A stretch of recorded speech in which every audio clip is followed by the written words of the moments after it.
Why, thank you very much.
And welcome back to Humber Pie. I'm your host, Jimmy D, and today I have a special slew of guests that hopefully will be able to make their way. But right now, currently with me, I have with me.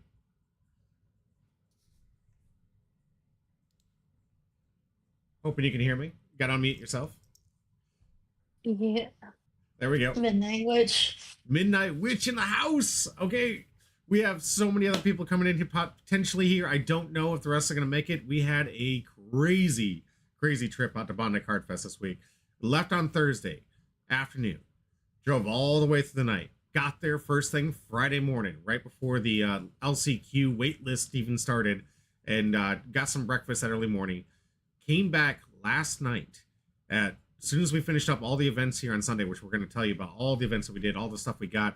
I got so many things to show you guys, all these great goodies that we picked up, some great stories, some of the people that are going to be in the chat that I've got to put a huge shout out to because they tremendous amount of help getting everything together. Like, it was just absolute chaos, but at the same time, it was fun every step of the way. But hopefully, Little Pound Cake, maybe Porter, and maybe even Marcus should be able to join us. That's if they're not completely zonked out, because I got to say, coming back from that winter snowstorm probably took a lot out of them. Yeah, Yeah. How you feeling after that trip? I'm tired, but I had so much fun for my first experience. That's fantastic. I'm so glad you were able to enjoy that because I was a little nervous going into it. This being your first time big tournament, having thousands of people all over the place chasing after whatever. For this one, it's different for me because I usually go to card events that only host one game, maybe two, and the second one's kind of just like in the background. Where this one was head events of the Bandai Spirits, the Digimon, the Goku, the new Dragon Ball Z. You had Union Arena Nationals. You had One Piece Nationals. You had a bunch of side events. You had Gundam debuting their card game, their new little mini game that they were talking about. A bunch of really cool new models that they came out with. The CEOs and all the people from Bandai were out there checking out to see the strength of some of the games that they've been creating for the last several years, and really showing how they've been able to overcome a lot of failure games, which says a lot. I mean, we can say failure that they've lost all those Dragon Ball Z games. They've lost the Gundam card games, and they've kind of flopped. But they've learned and they've learned and they learned and they've grown exponentially to have what I believed was at least 4 of those games highly successfully kicked off. What do you think? Yeah, same. Brandon Coop's dad said, I think everybody's tired. That man solo drove the whole Yeah. way. So, yeah, I think just about anybody who came home for last night, snow, rain, sleet, right towards the end of it, too, because the first part of the drive was fantastic. Florida was great. Georgia was great. North and Mhm. South Carolina, nothing really going on. Just as soon as we got to the tip of North Carolina, it started to rain. And then as soon as we hit Virginia, oh my gosh, it was just blasting. We had we had some smart things. I do have some really cool stories to tell you guys about how we got home. The clutch people that helped us out, I really appreciate it. Who came in for us when we were kind of stuck in Richmond, and all the hotels, their computers weren't working, so they couldn't take any reservations. So we couldn't kind of like hunker down for a little bit just to try and get some daylight to make it a little bit safer for us to drive in the road conditions. But yeah, it was absolute insanity, guys. I was able to pick up our newest community box. So I will be revealing this new community box for as long as this lasts. Now, mind you, I'm picking up what I could. That little purchasing line was nuts for getting the product. Try like the things you had to have. You had to have like a competitor badge to get through. Yeah, you and I like didn't get this competitor badge until 10 when they were letting competitors in at 8. So we didn't actually get the opportunity to take advantage of day 1 and jump ahead of the line with the competitor badge. Hey, Canuck, good to see you. Got some stories about this man too. Was able to see me over at Bandai Card Fest. Whizzle Pizzle, good to see you. Yeah, we end up. I'll talk about this as well. This is a signature from the Union Arena. Akira. What's her name? Oh man, I put it out there on Twitter. But she's the Union Arena producer. Great person. You got to meet her too. What do you think? Yeah, I thought she was really nice, and I also got my little thing signed too. She was so sweet. Yeah, it was just looking to see like what are we liking, what games are liking. They did the announcement. We'll tell you about what games that they announced for this that are coming soon. Really looking forward to it. Had a couple of games that they did some live coverage from, which was fantastic. I gotta say, like the community against Union Arena only being alive for 4 months, that was a great showing. That was a phenomenal showing. Yeah, like she had her uh like her sign thingy like earlier before, and she decided to like come over there and see how everybody was doing, if they Mm-hmm. were having a good time. So Yeah, she just came out. There was no reason to. I didn't have time to meet her during the yeah. meet and greet because we were in the live event, right? So Mm-hmm. unfortunately, I wasn't able to go see her. And then she just randomly popped up, just standing outside. I instantly recognized her, and I was like, "Oh, you got to be kidding me! Here's my opportunity." Trying to find the Twitter posts I posted on this one, but basically, Akiri Fujimoto was the person I ran into. Got to post her picture on X. I don't know where it went to take it down for some reason. I thought you put it in the Discord. Was it Discord only? Hey, Jay Wizzle, thank you for the subscription. All right. 3-month subscription. Thank you, Jay Wizzle. Appreciate that. Yeah, I guess I just put it in the yeah, I put the Discord in there. Maybe I should put it out there. I thought I tweeted this out to everybody. But no, I actually got to talk to her. I asked her face to face. I was like, "You gonna tell me about reincarnating as a slime? You're gonna bring that into Union Arena?" Because I even played an opponent who put a proxy deck together, and it's a good deck. He was playing the green version of it, and I was just like, okay, all right, this deck's got some legs. I'm not looking forward to seeing this one in the meta, unless of course I'm playing it, right? Yeah. So we got you asked her a couple questions, right, about like how she felt about this, and she kind of deflected it to like what games we liked, what IPs we liked. She wanted to know how we are feeling about the Attack on Titan release that they announced, which to be fair with you guys and straight up with you, didn't get the warmest reception. I think out of all the IPs we're about to announce, I'm going to start from lowest to high. Attack on Titan, I get it, it's fun. There's a lot of people that enjoy it, but I think with that anime being just done with and the way that it kind of ended, it didn't really have the hype to carry on in this card game. What do you think? Yeah, I mean, I like Attack. Well, I haven't really finished it, but I like Attack on Titan. But a lot of other people are definitely excited for the other two more Oh, than Attack on Titan. right? Like the way the crowd reacted, it was just like they started off and they were like, "Hey, uh, Nikkei is coming in here," and I was surprised, like blown away by how many people even knew what Nikkei was, and it just got a loud response to it. And I know that like your boy Divine is just super excited for it. Yeah, he is. He actually messaged me like in the first when I was actually in the middle of doing everything. He was like that Nikkei was coming out. I was like, I know. Gabe Ute, I know exactly what this is supposed to say, but Gabe Ute, thank you so much for the follow. I really appreciate that. That is a heck of a name, man. I really appreciate that. Thank you so much. Do me a favor. Okay. Do me a favor though, but hit the exclamation point join. This one's gonna be a little bit of like just chatting. We're gonna talk and show you guys some of the values and some of the stuff we picked up. But thank you so much for the follow. Hit that right there. I do have packs I'm gonna be giving away. I always give packs away when I go live on stream. This one is going to be from one of the boxes I was able to nab over at the Bandai Card Fest, which I will reveal in just a minute. You may even know what it is because you can kind of see a snippet of it on the camera now. I just realized that. But for those that maybe had, weren't paying attention, you might be surprised by what we're giving away for this month's community box. And mind you, this one is going to be opened because that was the way that they had to do it when we bought these boxes. They didn't want any scalpers. They had to cut the boxes open, so you couldn't get any sealed product, which is perfectly fine with me because they were selling them at great prices. Like right next to them and Lifelink, it's the cheapest way you can get these boxes. Would you agree? Yep. Yeah, Canuck says he put his black purple Luffy deck together, just missing the bone clay and the top knot. I really wish you would have said something about top knot. I hooked this man up here. I put him out in a tweet.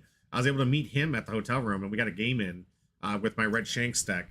That I was able to see how he was doing with that black purple Luffy. We had Porter coaching him while he was there because Porter is our purple brainchild, if you will, when it comes to purple decks. So he was able to help him with the list and showed him a few corrections. And I actually hooked him up with the free Monk Live. Mind you, I was kind of motivated because the man hooked me up with something I was not expecting. Out of nowhere, we finally got to meet up. He hooks me up with this amazing package here. And I use these, by the way, Canuck. I use these during the second event where I'll tell you guys the stats in a little bit. But One Punch Man ×3, because you could only get one. Those that don't know, when you went to the line, you could only get these through the general admissions or the spectator tickets. So you could only get one of these with the pack. I'll show you guys what the contents of that pack is. But I used all three of the ones he gave me, and he gave me one of the action points from the sheet I'm about to show you that's got a load of great, valuable promos that are on here, and I'll show you guys how we got that and what we did here in a little bit. But hooks me up with this out of nowhere and just hands these over to me, and I'm just absolutely super delighted. Immediately put this in my deck for the next day. Got the One Punch Man ready because if you guys haven't seen it, check out the One Punch previews. That deck is looking so good. Yeah, and then Canuck saying he wish he could have picked up more product. I mean, you want to talk about do you want to talk about the story about the brainchild that is Brandon? Oh, God. Brandon will teach you a masterclass on how to maneuver and get through that purchasing line and how to get through those tickets. Just absolutely insane. Zach says, I got my One Punch Man promo signed by the developer UA at least. Yo, congrats, Zach. I didn't have it on me at the time. This was the only thing I had on me that I could get out quickly because I knew that she was getting bum rushed at the same time, and I was so super excited. I wanted to get her autograph, but this is the only thing I was wearing at the time. I'm super excited about this. This is a great competitor badge. You can only get this if you're in the Union Arena competitor badge. So I got Nezuko, which I was super excited about because I'm super hyped for this set to get released. But this was the only. It's got your girl on it. Yeah. Oh gosh, I was and then get her signature on it. This is getting framed. This was all about it. Zach Dillon says, I was legit just walking past right when it started. See? A lot of people did not expect it. She was just standing there monitoring the event that was near max. I want to say, how many tables? Just one table was empty? From the second day? The first day, I think we had, one table and a half. And then it slowly kind of dwindled down. But the second day, there was the just... second day, actually, they were full. Were they full? That's right, they were all the way to the peak of the corner. So yeah, they actually ended up maxing out the participation for it. I want to talk to you guys about how we got into it and how you, if this ever happens in the future, can get yourself into these wait lists, because that was pretty intense. The last minute to trying to get into these events. But yeah, the brainchild that is Brandon, just the way that he finagled this, the man brought both of his kids with him and used them to the absolute peak of like utilization within the event. All of them had their own phones, so all of them could go through the only event and register through the QR codes to get time slots. So since he wasn't a competitor, he wasn't able to get into the early time, but he could get into time slots.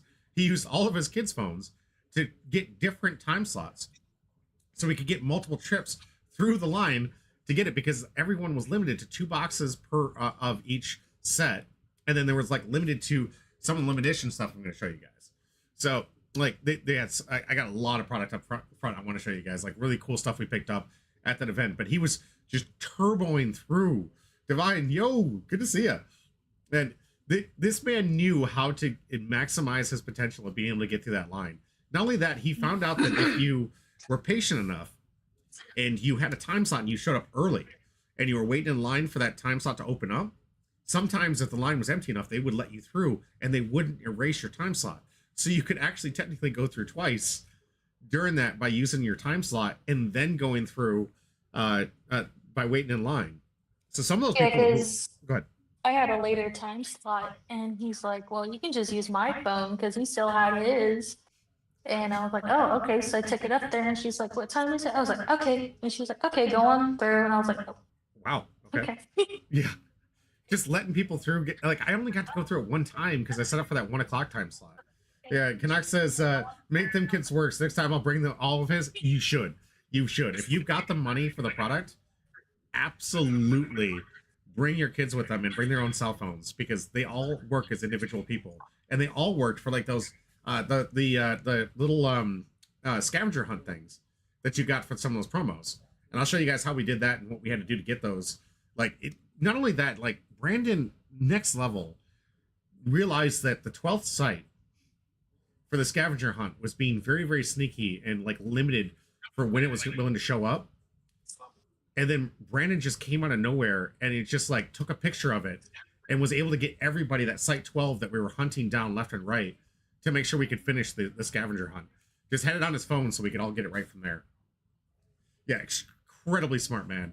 Like, I probably want to say about 12 or 15 people finish their scavenger hunt just because we couldn't find the 12 person that just kept disappearing or reappearing and had like really strict rules, which all of us did. What you have to do, sign up for the Instagram, sign up for the Facebook, sign up, like they had you sign up for all these other things. But all you had to do was just get that and scan the QR code to get in line for that the really cool promo pack. And he was smart enough to realize, oh, this one's going to be cheeky. All right, I'm taking a picture. And then everyone was able to get site 12 like instantaneously. Zach says, my girl did the scavenger hunt with me for while I was playing the OP Nats. Hey, congrats. I want to hear about that, Zach, and tell me how you did Nats. Shout out to the community for helping her get the answers and stamps. Ended up getting the promo sheet. Ooh, heck yeah, man. I got to show you guys this promo sheet. It's really good. And Canuck says, we were taking pictures of the QR codes and shaking them also. Sharing them also. Yeah. Thank you for doing that, by the way. Some of those people, like, I get it. They were stuck in the convention center. They, like, half of them didn't even have a chair to sit down to. Some of them did. And you're just getting bombarded by people like, let me scan. And they're just like, you're supposed to do the thing that I'm standing next to. And they're just like, you had everybody like with their phones in their face. It looked like it was a paparazzi trying to get these things to get the scavenger hunt. Because there was only one per person per badge. Good. Sorry. But Brandon, right after I was done, he sent Cooper back there with his same phone that I used, and he just let him through and got a couple things. Nice. Oh, I'm so glad that we were able to get that to work out, because I'm going to show you guys right now what that promo sheet that they were talking about and Zach picked up. Right here is that big promo sheet. This was the biggest thing you can get when you turn it in. This was worth the 10 points. You got like 14 points. There was 15 points worth of stuff you could pick. 15 or 16, I can't remember. I think it was 1 or 2 you couldn't get, right? But of course, everybody... Yeah, one of them was already sold out. Oh, wow. Yeah. Oh, was it the paper mats? I Or was think it? it was the ones that was like less points. I think it was like the ones that was 2 points that was like sold out. Oh yeah, yeah. So you had to use your points wisely to get these things, and unfortunately, like I was able to nab one of these sheets. This is what I'm all up on. This amazing action point, guys. We're gonna show you guys the prices of some of these promos. This one's going up pretty high. This promo for Luffy's going, I think, a lot higher than it should. You got some great, awesome Dragon Ball Z promos that I haven't had a chance to look these things up. I was looking all over the place. They could be going pretty high. It's hard for me to tell on the Dragon Ball Z. I can't really filter well with that one. Warmon, okay. And then, of course, you got the Battle Spirits promo down here, which I didn't even know where to look to get this thing going. But a lot of these things, crazy value out of just a sheet alone. And then people are taking off, of course, to get the ones they want. I need to get these AP out here because Canuck hooked me up with one, and I need to get 2 more. So I'm going to need to find a way to get these, to get my playset of the JJK APs. But also you had choices, right? So you could pick up, and I hope this is right.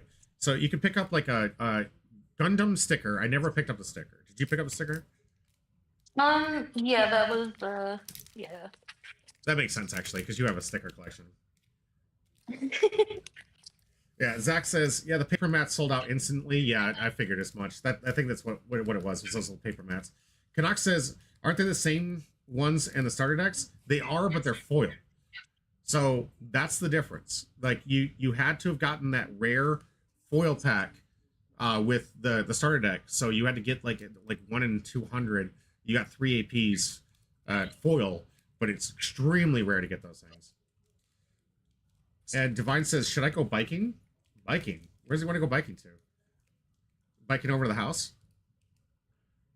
It is snow outside. Are you crazy? Is he trying to bike? Is he going to bike over to my house and start grabbing some of the stuff? His mom's got an electric bike, so he's gonna ride that thing like crazy.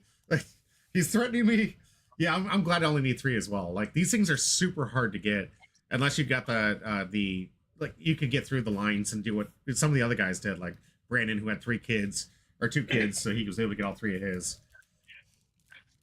So like, just these things, that's the true value, because the One Punch ones, while they're only going for like $9-10 a piece, that's still good value. But the problem with it is, like, this one, you had to go through that. I wouldn't say it was that difficult, but you had to go through the work to get the scavenger hunt. And then once you got your badge stamped, that was it. So as soon as you got this little hole punch here, you couldn't do it again. And like, this came in the what was it, the general admission packs, right? Whereas if what we got for our collector, or for the competitive badge, we got this action point, the bleach one. But you could also pick this up as one of the free items on the side, because you could pick up the bleach as one of your 1 points. You could pick up this Monkey D. Luffy, which is like $3, but it's Monkey D. Luffy, so whatever. You can pick up one of these packs from Dragon Ball. I haven't opened this up. I'm gonna open up on camera and see what we got. But we got this promotional volume pack, and then this Digimon, guys. This thing's going for like $20. I don't know if you picked this thing up. This, like, because there were so few people picking this one, this thing's going for like $20 online right now. I'm gonna show you guys the prices of this stuff. I pulled out what I could for the promos. I don't know I don't think I got the Digimon one. Huh? Oh, you didn't get it? No, I don't think I got the Digimon one. Yeah, the Canuck, the bleach ones, those ones came in the you could pick it up from the scavenger hunt, or you had to be literally in a competitive event to pick up one of these bleach ones. So that was the only way you could get those. Like, you had bags that went to the general admission people, then you had people that got different promos if you were in the competitive stash. Like, the other thing you got if you were in the event, you got one of these really cool Union Arena boxes. So it's just one of those foldable boxes to say Union Arena on it. And then you got also the rest of the stuff, like the advertisement stuff and everything else that came with it. But you like, the way that the prizing worked, it was like, if you're a competitor, you get things unique to whatever you're competing in. And if you were just a spectator, you got like the blanket packs with all the cards in them. I think I opened these things up. Like the One Punch Man, none of these cards are worth entirely that much because everybody got them. These are the things that most people got. You got a One Punch Man. You end up getting something from Battle Spirits. Full art, looks gorgeous. I don't think it's worth anything though. This Luffy was fantastic. They also had this as a cutout, so you could take pictures with it. Those pictures will be going live on Twitter soon. It should be on my Discord right now.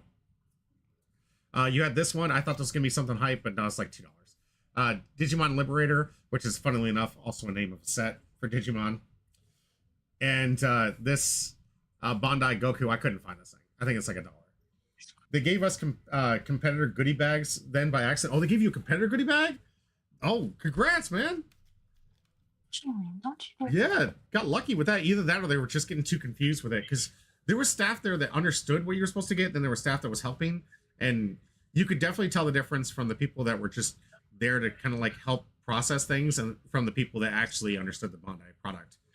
Like, they couldn't tell you what they were giving away. They were probably just like, hey, I'll put that in there, I'll put that in there, I'll put that in there. So you probably got lucky that one of your bags was built by someone who's just like, I don't know, let's just throw that in there. Let's throw this in the bag. You also got one of these really cool event packs. I'm gonna open up this one live on stream too. I really thought these were gonna be huge.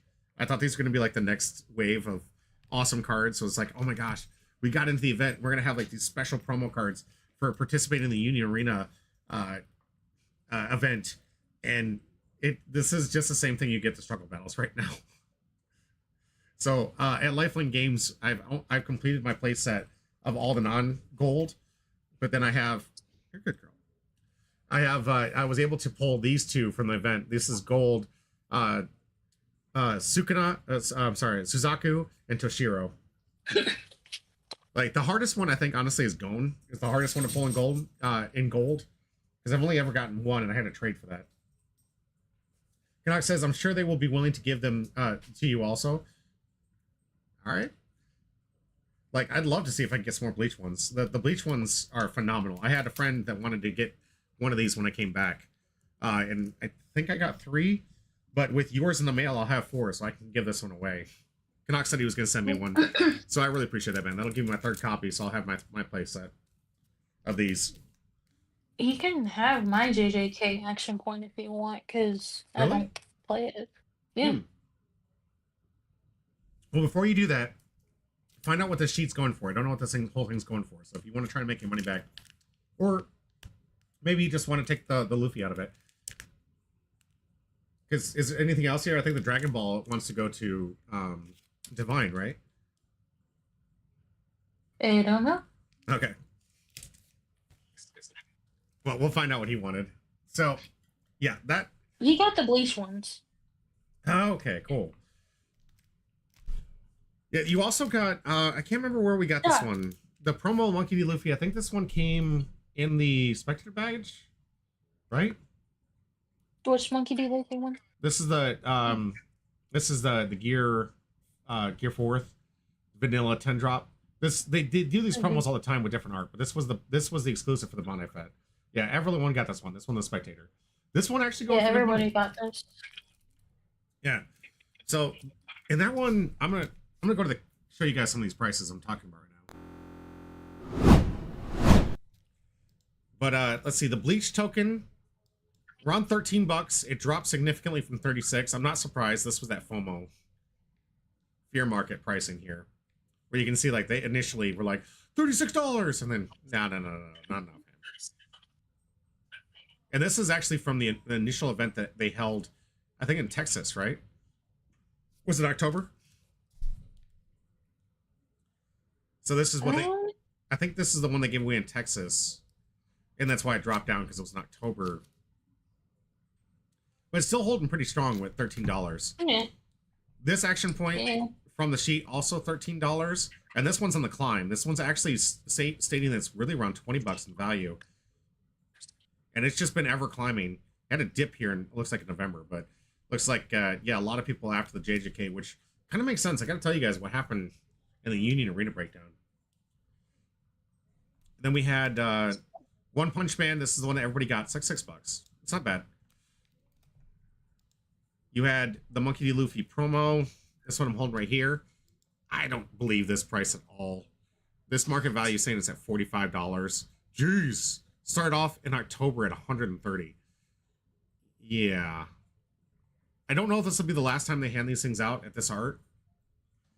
But according to this, it's settling itself somewhere around $45. Mm-hmm. I believe these prices. It's probably settled around $10.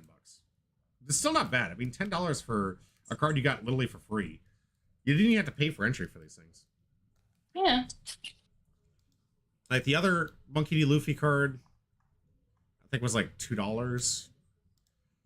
Oh, there's that one you got in the pack. I'm gonna go back to that. Sorry, 1 second. I want to showcase that Monkey D. Luffy that you get in the pack here. Oh no, come on.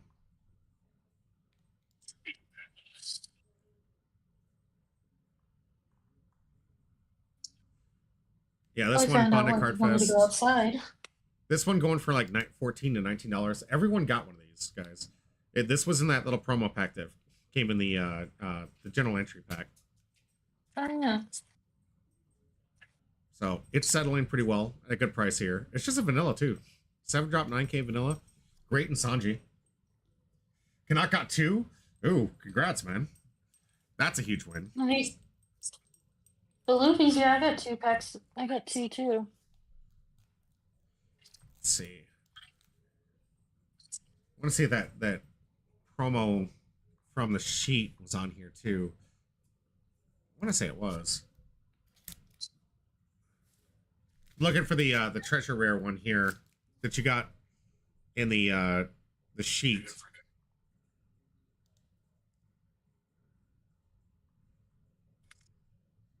Here it is. About $8. $8, $9. Yeah, that one surprisingly dropped, bro. Wait, yeah, it's the same one. Unless there's a foil, non-foil I'm not thinking of. Like, it's been selling here around $20. But we're seeing a lot more sales in the $5 to $8 range. Yeah. There is an on-foil? Oh, so this... Oh! Yeah, oh, okay. Yeah, I got okay. the non-foil one too. So the foil one's going for like $25. All right, let's see recent sales on that. Thank you very much, Zach. Appreciate that. Yeah, here's the foils. They're selling for about $30. So that's a steal in itself. Jeez, it's just like you're making money by going. All of this was free. You just had to do the scavenger hunt. Nice. $30 for that promo alone. That's just one. And what we say, the AP was close to like 16, so that's $45 just for those two. Like, here's that promo I was telling you guys about, that this one you could pick out of them. This one near mint foil going for $10. Start off at 40. Kind of settling itself. It really makes sense. Like, I guess if we would have went down to Texas, we could have tried to get max value from these things. Because that thing, after the Texas Bandai Card Fest, like, this is where it turned into. $13, not bad though. I mean, especially for something you can just pick up randomly. And here's that Digimon Liberator, $2. Woo! And then this is me desperately searching for the Son Goku. There's 15 pages of Son Goku in DBZ. And after I got to like $4, I was like, it's not worth digging anymore. So I'm pretty sure it's under $4. But I don't know what these sheets ones are going for. Yeah. Search the card number? Okay. Oh yeah, that would help. So FS0204.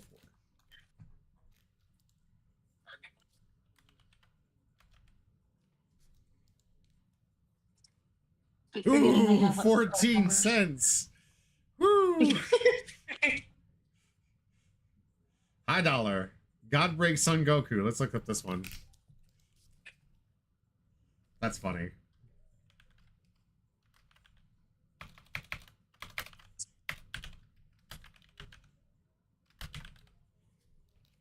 There we go. Whoa. Powerful 1 cent.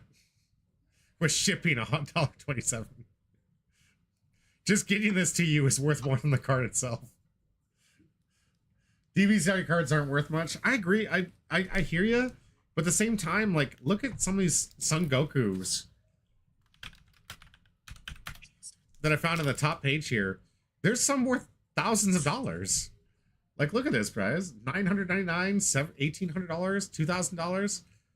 I mean, these are probably like your winter packs from like major events.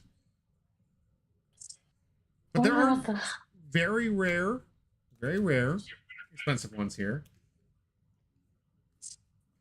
Oh yeah, but the ones for the sheet are just absolutely worthless. But hey, I mean, go One Piece for carrying the load for that one. Go back to me.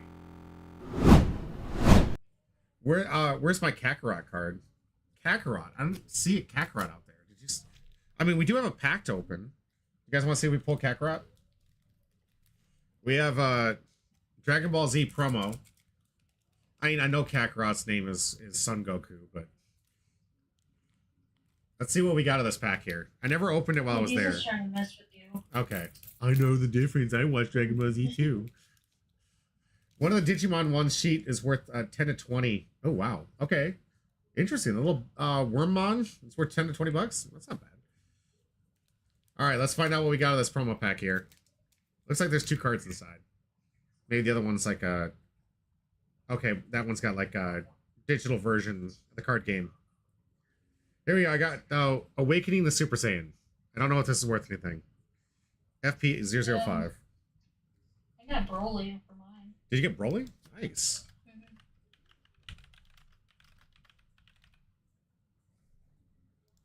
Fusion World. Nope, that's not the one I have.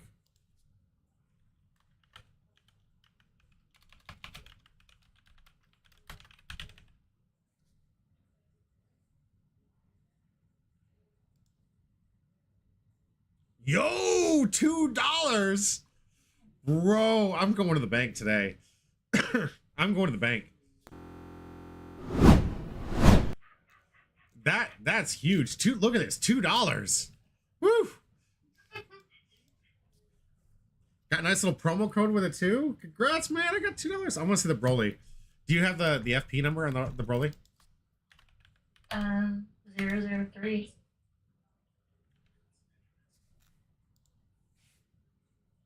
$1.60. Let's go. Yeah, I don't think much, like, you got to be getting some like special events or special wins for these DBZ cards. Also, it's probably because the following isn't strong right now. It's working its way back up. It's coming in there. I do have a special announcement for those people that are interested in the local area that are playing Dragon Ball Z. I picked this thing up specifically for you guys. Enoch says, my buddy was bummed since that was the only reason he went. Oh, he had one DBZ box for sale. Wow. That's the DBZ box was wild. It was like $20 cheaper than at Cardfest. Wow. I mean, it makes sense because everything's at like low cost there. It's why people want to get through. My community box was dirt cheap comparatively. So for everything else, that's why people are trying to buy it. And that's also why they were ripping the box off or the plastic off from it, because they knew that a lot of people would just take these boxes and resell them for twice the price. But for all those Dragon Ball Z fans, just heads up. I got this sheet for you. I'm going to make the surprise at Lifelink Games. We're going to do the announcement of when we're going to do it. But for all those people that couldn't make it, I don't know how much this is worth. It cost me $15. I heard all these things going for like $85 each. But I picked up one of these for you. You could only get one per entry for the into the tournament. So if you went through and you went to the purchase sign, you're only allowed to buy one of these things. I could try to look up what these things are valued at. But this sheet right here is going to be a prize that I'm going to be giving away for some of our Dragon Ball Z fans that couldn't make it. So I'll find out what the value is, get this thing up here, but Lifelink Games is going to be hosting the tournament. This is to kind of support the game, kind of help it grow, because it is a small community, but it's a community that needs some love. There's some good players in it. I love the people that play this game. Additionally, for those that I guarantee you don't watch this channel, because my DBZ fans don't even know I do DBZ at Lifelink, I am also going to do this for the Dragon Ball Z fans. I bought one of these, again, 15 bucks. I pre-ordered these ones that you're looking at here. I didn't realize you could buy them additionally at the Card Fest, so that was huge. Like, you had the opportunity to, like, just in case you couldn't get it, they allowed you to purchase it behind it, but it was only one per person. So I picked up one of these for my Digimon fans, and we're going to be giving this away to all the Digimon people for one of the major events, and kind of helping those people out. So huge win there. For those that haven't seen, this is what all of us One Piece players wanted to get. Let's see if I can get this without too much glare. You guys can see this leader I pack. know. It is insane. This is one from my private collection. You got the three brothers over here. You got the oh, look at that. Look at that guy. You know who this guy is? He's the winner of the newest championship series. Black Yellow Luffy. This was the winner for the event, guys. The Flash, good to see you. Appreciate it. But then you got these really old school ones from the starter decks. You got the starter deck Kaido. You got Crocodile and Eustace Kid. So those ones were from the first three starter decks. You get those nice little alt arts with it. I'm probably going to keep this one in plastic like I do most of my promo packs. But yeah, this one's from my personal collection. Super excited to get this. I bought this and pre-ordered it. I heard this thing's going for like 90 bucks.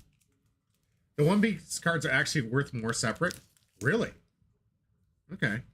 I'll look that up. Let's find out the prices. So, Monkey D. Luffy.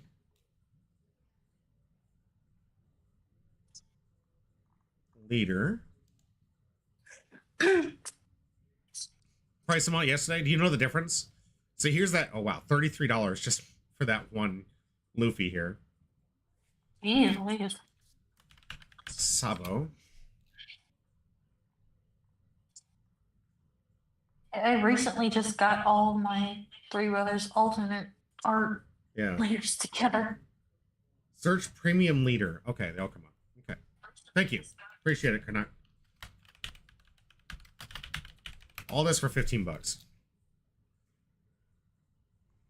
So, oh wow. Okay, so it's $75 for the full binder. And we just found out that Luffy's worth 40 bucks and Sabo's worth 30. Yeah, this is worth $30. Okay. This one's worth, well, let's go on the low end. Let's just go on the low end. $25. About $18. It's just two of them. $9. Again, we're going to the low tier end here. So the Kaido is worth about $7. $5 for the Eustace Kid. And we're looking for Crocodile. I don't know if Crocodile is going to be on here. There he is.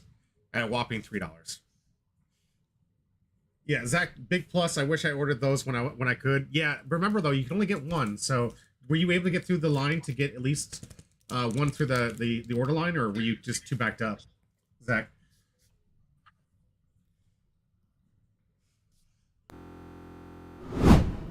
But if you guys like look at the total price here, 75 at max end, but 45 even at the low end at 45 bucks, if you sold them all individually, you'd make more money.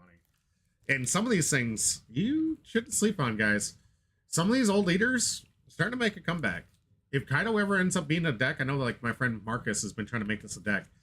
If this actually becomes competitive, gets the right support, this card could easily be Black Yellow Luffy, which obviously is like most expensive because it just won Nationals here. Yeah. Zach says the Black Yellow leader has potential to go up even more with the Nats being a winner. Absolutely agree with you. I didn't know that it was an option to buy them. I left at Nats after scrubbing out 2-3 and took my girl to clear. All right. I mean, at least you had some time with the Clearwater Beach. I'm really sorry to hear you. What were you running, Zach? Like, I'm sad to see it. I wish everyone that I knew could win, but obviously you go to these events, you try your best. I'll tell you guys how I did in the Union Arena events, and then also what Midnight did. Yeah, I played Lucci. The guy that got second place was playing Lucci. Tanami and two mirrors. Ugh. All right, so I actually have a quick question for you, Zach. That Nami loss, was that because you refused to test against that deck? Or is it, it's actually a bad matchup for Lucci. It's a terrible matchup for Lucci. So I don't even think practicing would have helped. But I'm curious because I've been telling people you need to learn how to practice against that deck so you can learn how to beat it. There's a Zach says it just wasn't his dad, but he was happy to be there. So he did practice against it. So he did test against it. He just knows that it's a very bad matchup. I saw it. It's like a 75% Nami win rate. So I am sorry. That's just bad, very bad matchups. And that's the problem when you go to these events, guys. Like, it's best of one. So you're not getting statistics like, was this the best part of my deck? Did I have the best cards? Did I have what I needed in that best of one? And is this matchup okay for me? The finals, like, even though it was best of 3 because we were playing for the finals, I knew the finals was going to win going into it because it's like the win-loss record from Lucci and Black Yellow, it's night and day, guys. Black Yellow has that matchup solid, and of course is being run by Cross AI, who's a phenomenal player. So of course he was going to take that one down.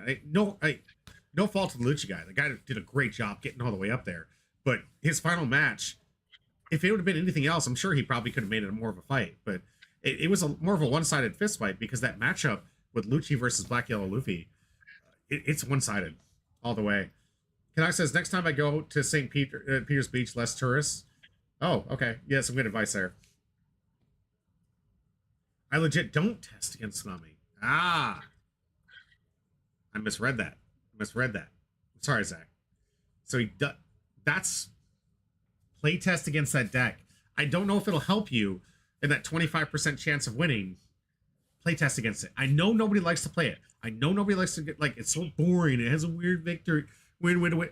Guys, if you don't learn how to play against it, you're never going to be able to beat it. Like, you have to be able to know the lines, what to expect, and how to play around it's the way that it stacks up. Like, we've shown guys time and time again how to beat the Nami deck. We've got a lot of videos and VODs out here. I really wish those were on YouTube on how to beat that Nami deck. But it is absolutely essential that you understand it. If you fear that matchup and you don't play a test against it, you're going to just get washed. And these Nami players are just going to be eaten all day because they realize that people don't understand there is a significant weakness to Nami in certain aspects and certain stages of the deck. So, Canuck says, any of the small beaches between... Okay, he's not here. Hey, thank you for the subscription, Zach. Appreciate that. Awesome. Man, where have we gotten that? We had 3 followers to go tonight. And, our subscription's a long time away. But thank you. We're getting up there. Appreciate it. Yeah, I'm sorry that you get in there, but congratulations for making it. That's the huge... Ooh, and a follow. Thank you! 2 more followers and we got our goal for the day. We got so much more stuff to show you guys, too. Let's see. Where are we at? 7:26. Okay, give it a couple more minutes. I'm going to take a quick break. I do want to announce, though, because I've been holding you guys. This is what we're giving away today and for all of our One Piece streams. 500 years in the future. Now, I wanted this so badly to be PRB. I tried, guys. I legitimately tried. The competitive people on both day 1 and day 2 ended up buying the PRB out like that. So, unfortunately, it's just gone. It was so fast. There was rumor going around that there was EBO1. It was not EBO1. It was never there. That was hopium. Everyone wanted it to happen. Everybody was talking about, oh, if you just would have got there early. It didn't exist. They never got the shipment. It was never there.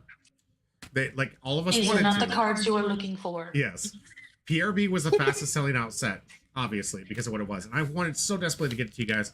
I just couldn't finagle it. From the wait list, sitting outside, waiting to see if I can get into the event for Union Arena for the Nationals, the running around trying to organize everybody else and help them through the event and make sure that everybody was taken care of. I just didn't have time to get through there in time to purchase it. So the oldest box that I could pick up by the time I finally was able to get through the line was 500 years in the future. I wanted this to be like an OPO1 or even better, but the best I could do was get you guys the oldest set, something you couldn't find nowadays. Obviously, I could have picked up one of the new sets, but I think everybody's kind of got the new set, and I realize there's still cards you want. The values from the old set, guys. A lot of these cards are sleeper goods. They're sleeper good picks where you don't know what's going to be good until Vegapunk puts up a win, and everyone's like, oh, I remember I need those Vegapunk cards, right? Ocean Man, good to see you. And Kanak, yeah, I'm glad you didn't miss it either. This is our community box, completely sealed, head to toe. I brought it home. Obviously, the seal's off of it because it had to be cut.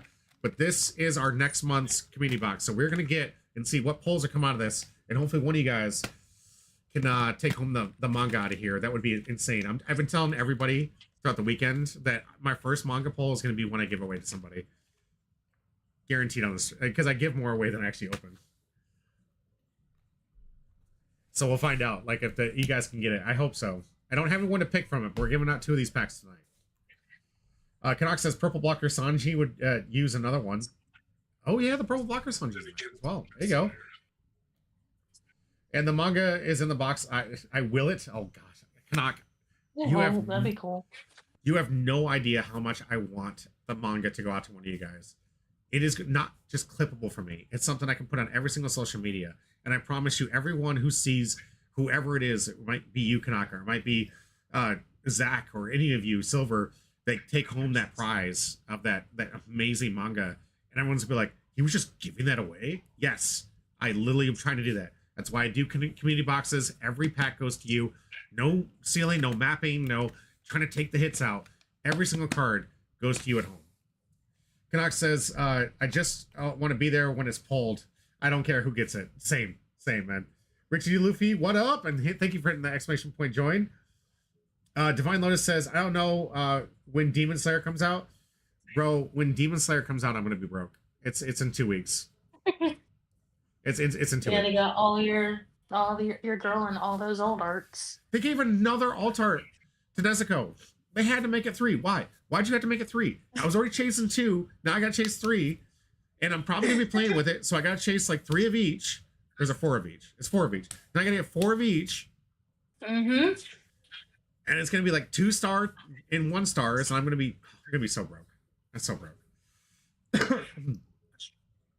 Yeah, Zach, I appreciate that. Yeah, and by the way, it's absolutely free shipping and handling all the way, especially if you pull the manga. I don't care if you're overseas, I'll send it to you absolutely for free. Just for being here and thanking you guys for being with us as we're growing this channel and going there. Like, I got some really cool stuff I want to cover about the events. I think the last thing I'm going to do is showcase some of the stuff we picked up with Brandon and the things he hooked us up with and the stuff you can pre-order. And then I'm going to take a quick break. I got to go blow my nose, go to the bathroom real quick. And then I'll come back and I'm going to do a tournament report. Hopefully my boys will be awake, but I'm thinking they're pretty knocked out from this experience. What do you think? Yeah, I wouldn't blame them if they just slept right through it. Right. We didn't get much sleep on the way home. No. Yes, Zach, we're gonna give a nice little tourney report. I'm gonna tell you guys who won, what won, from the stuff that we were tracking.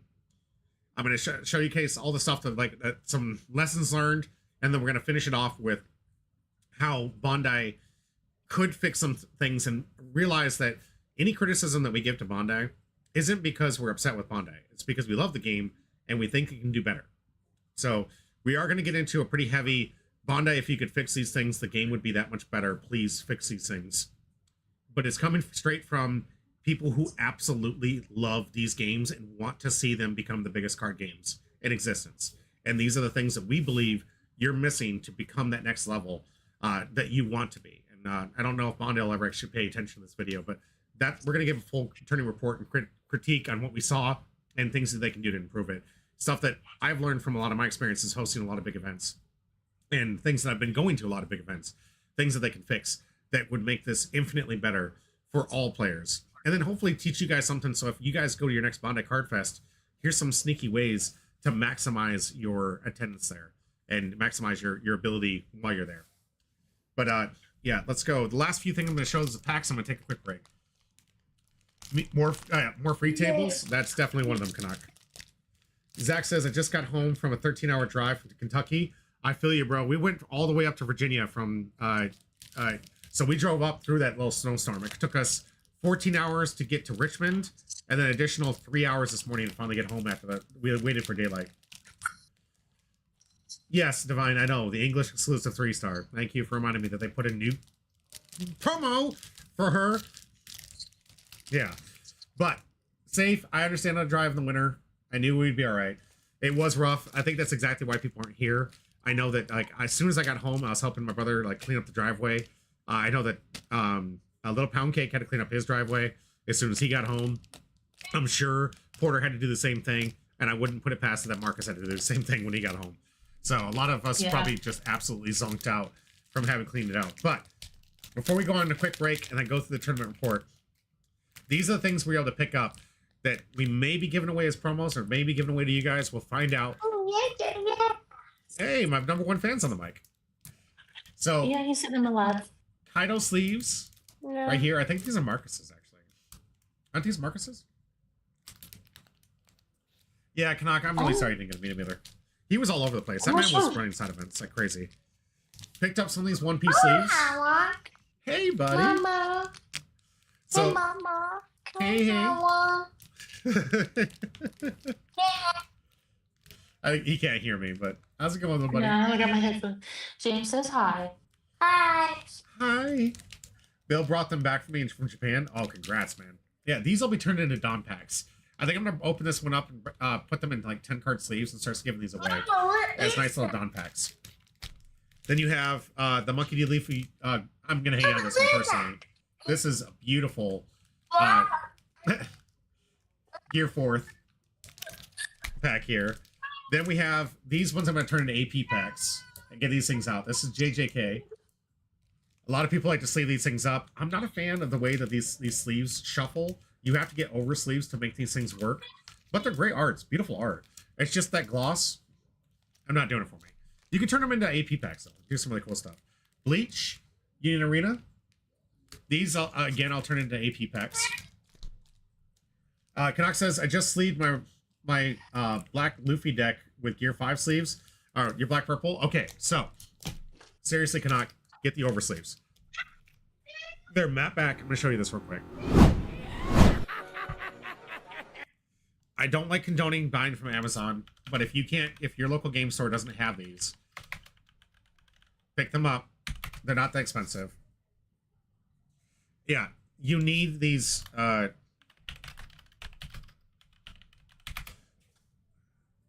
You need these card sleeves. They're matte back. They go over top of them. Matte clear, full size guard, hyper matte. Finish. I'm looking for the over ones because I buy these all the time. I got packs of them all over the place in the house. Barrier character guard. All right, looks like it. So about $6.90. You buy this pack right here. It goes over top of it. It makes it clear and it makes it matte and it makes it shuffleable. These beautiful arts that you're seeing here peel like you wouldn't believe. It takes like 3 or 4 uses and it's dead. I'm sorry, there's just nothing you can do with it. So it's great as these sleeves are. They're great. I love playing with them. If you don't get these over sleeves, you're gonna run through these things in like 3 days. So Canuck triple sleeved. I mean, I have legacy decks. I have decks that are worth $10,000 that I do triple sleeve, and that's why I buy these. It's because I'm playing with like these things called dual lands and Magic. They're like $400, $500 a piece. If I had the 3-star Nezuko's, you darn right I'm triple sleeving that thing. Perfect Gear 5 and outer. Okay, yeah, that's a good one. My boy Protected. He's even waterproof. There was actually a really cool thing that we are gonna do.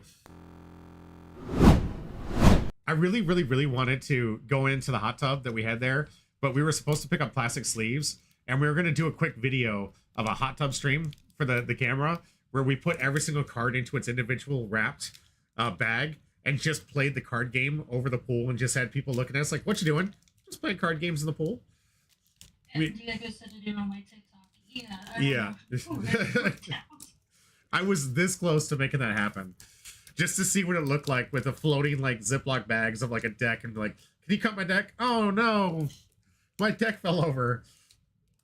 But we would have needed so many of those things and we forgot to pick up those Ziploc bags. We went shopping and I knew we were supposed to pick up something. I completely forgot to get that. But that was going to be a bit that we are going to do and put that up on TikTok and maybe even on Twitter. All right. We got ourselves Union Arena. From this one, I might oversleeve these because I'm a huge fan of Hunter x Hunter. So this one I'll probably oversleeve. Union Arena, also really good for AP packs. And just because I love Dragon Ball Z for my personal collection. So this one may never get opened. I just really like it. Alrighty guys, I'm going to take a quick break. I gotta blow my nose, sorry. It's been, hey, we had to shovel so much snow today. Lack of sleep. I'm a little congested. We had a lot of work to do. Like, I even had a Charlie horse here about 2 hours ago and darn near freaked out. I was taking a nap and just got a Charlie horse attack. And my brother was like, why are you dancing? I'm like, I'm dancing. And I'm in pain. I'm in pain. Canuck says he picked up those DBZ sleeves. Yeah, good on you. Good on you. All right, guys, give me 5 minutes. I'm going to go blow my nose, but we'll be right back.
This is a dog start park.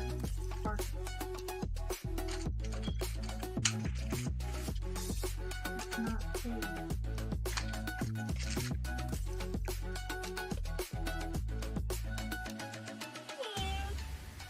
Oh shit.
And welcome back to Humble Pie. I'm your host, Jimmy D. And with me in the background still, Midnight Witch. Unfortunately, I did have it planned to have Porter, Little Pound Cake, and Marcus be here, but I think all three of them are probably completely zonked out. I don't know if you guys have ever been on a 12-hour car ride. Ours was like 14 plus, and then, of course, we had a little break in between where we took a quick nap, and I really appreciate Little Pound Cake's friend for hooking us up. They lived in Richmond. They were able to put us up. We tried to get through all the way to Richmond. We got a really nice police escort that got us like 30 miles through Richmond. And when I say police escort, I mean like the plow trucks were like in their line going 20 miles an hour. And we stood behind that for like a good 20 miles. So really appreciated that. But when we got to the hotels, computers weren't working, so they couldn't take us. They wouldn't give us a room. So we kept searching for other rooms, and it kept forcing us to have to get back on the road, search for these things. But then Little Pound Cake remembered he had a friend in the area, and she picked up the phone instantaneously, gave us a place to sleep for about 4 hours so we could get back on the road when the daylight came up, and we could get everybody back home as soon as possible, and hopefully before all the chaos came in, because it's snowing yet again. But thankfully, now that our driveway's shoveled and the roads are plowed, hopefully this one won't cause too much chaos. We'll see how long it snows for. But yeah, it took us, we left at I want to say around 3 o'clock, 3 or 4 o'clock on Sunday. I didn't get officially home till 3 o'clock today in the afternoon, and about that time. And I was just like shoveling the driveway and trying to get things done. I zonked out for a quick nap here around 4 o'clock. Woke up at 5 and said, okay, let's get ready for the stream. Let's go. Zach says, dude, shout out to that. That's huge. Yeah, it's worth it though. The trip, legitimately, 100% I would do that again. I don't care. Like, if we could make it there where it didn't have all the worry, because everyone was really concerned, the snowstorm was going to make it dangerous to get home. We all made it home safely. I'm really proud about that. If we could have done without that, the stress part there of the loved ones worrying about us coming home, yeah, I would have done without that. I'm glad that they did care, but I hate putting them out there like that and having them have to worry that, we're driving that long drive to, and we're even talking about doing it in Texas coming March for the One Piece Day here. As Zach says, glad you made it home safe. I was super worried the weekend about it. Yeah, I think a lot of people were, especially like just the way that snowstorm came through. It was going to make things absolutely chaos. But luckily the drive was nice and smooth all the way into North Carolina. And that's when it started getting rainy, not bad. But when we got to Virginia, that's when all HE double hockey sticks broke out here.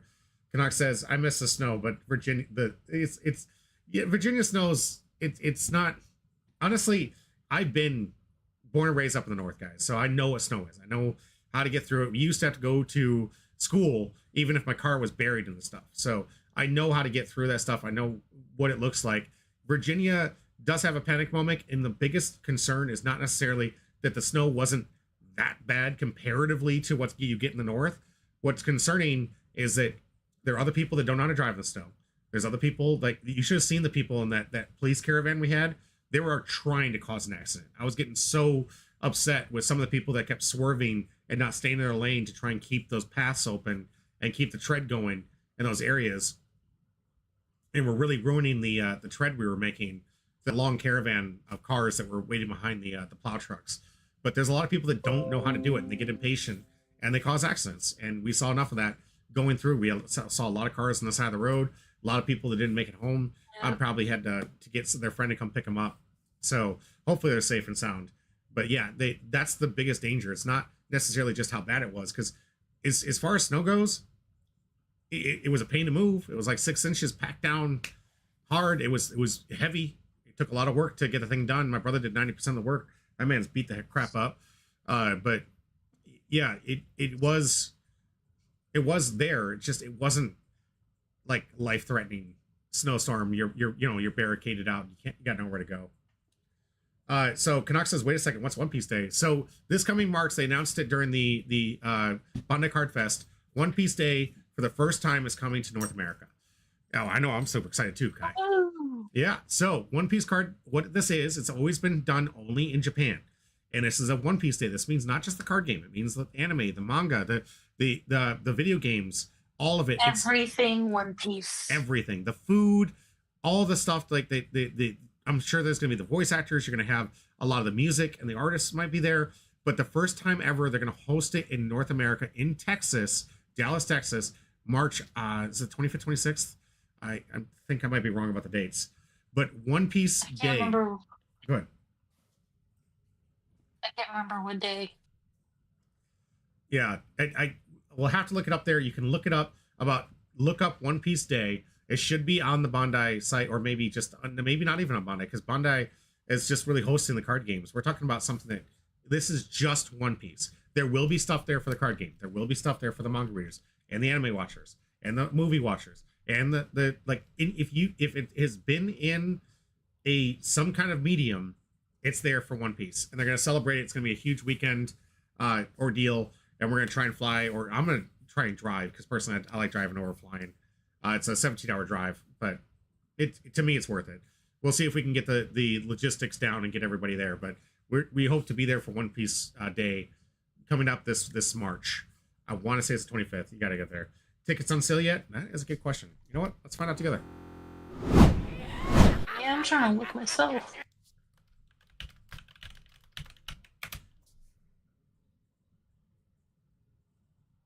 Huh. 24th. That's what I clicked on too. This doesn't look right. This is a 24. This is year 24. We need 25.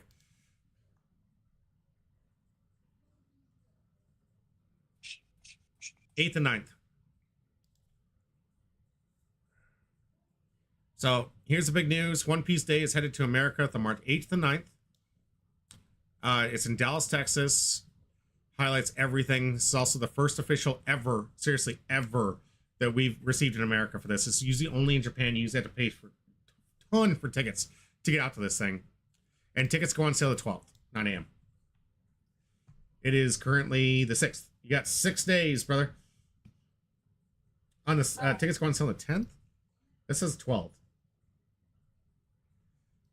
Maybe there's a different site.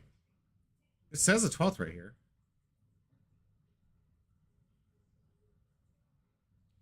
Yeah. Sent you the link from yesterday. Oh, okay. See if I can get that open. Thank you, Canuck. Appreciate you.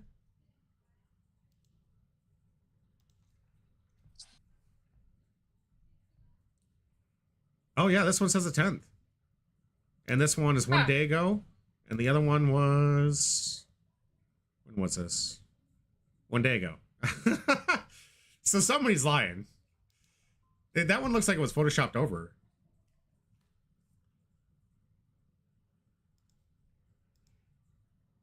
This one's the 10th, or 12th. And this one's the 10th. But the one that says 12 looks like it was photoshopped over. So, I don't know who to believe. What do you guys think? Okay, it's Offbeat says it's the 12th. They updated it. So it wasn't updated. It kind of was photoshopped, but it is the 12th. Zach says, what are your thoughts about the iShow Speed being the fest? I thought it was awkward when he was on stage. All right. Hats off to Bandai for trying to host something with a huge creator, especially within our space. iShow Speed is like one of the top creators in this platform. He has shown interest in One Piece before. And Bandai was looking to see if it could get one of these creators to go. So, awkward to it? Maybe. I don't think he's a big card game guy. I saw him flash the manga, and I mean, maybe he gets into it. If he does, all the better. They gave him permissions to actually watch the show, so iShow Speed's going to be doing streams with showing this. He's the only creator ever to get this permission to be able to live stream the show itself. Maybe it's going to be good, considering I don't think he's caught up on it, so you get to see it through his eyes of watching through the series, of it's growing, the emotional breaks and that stuff. That could be a really cool experience for you guys to check out.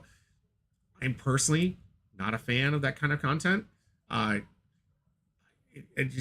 me, it's lazy content, reactionary content to something else that's really good. Yeah, I don't know. I mean, you guys tell me. This is just my personal opinion. I'm not a big fan of people just watch other people's created content and react to it.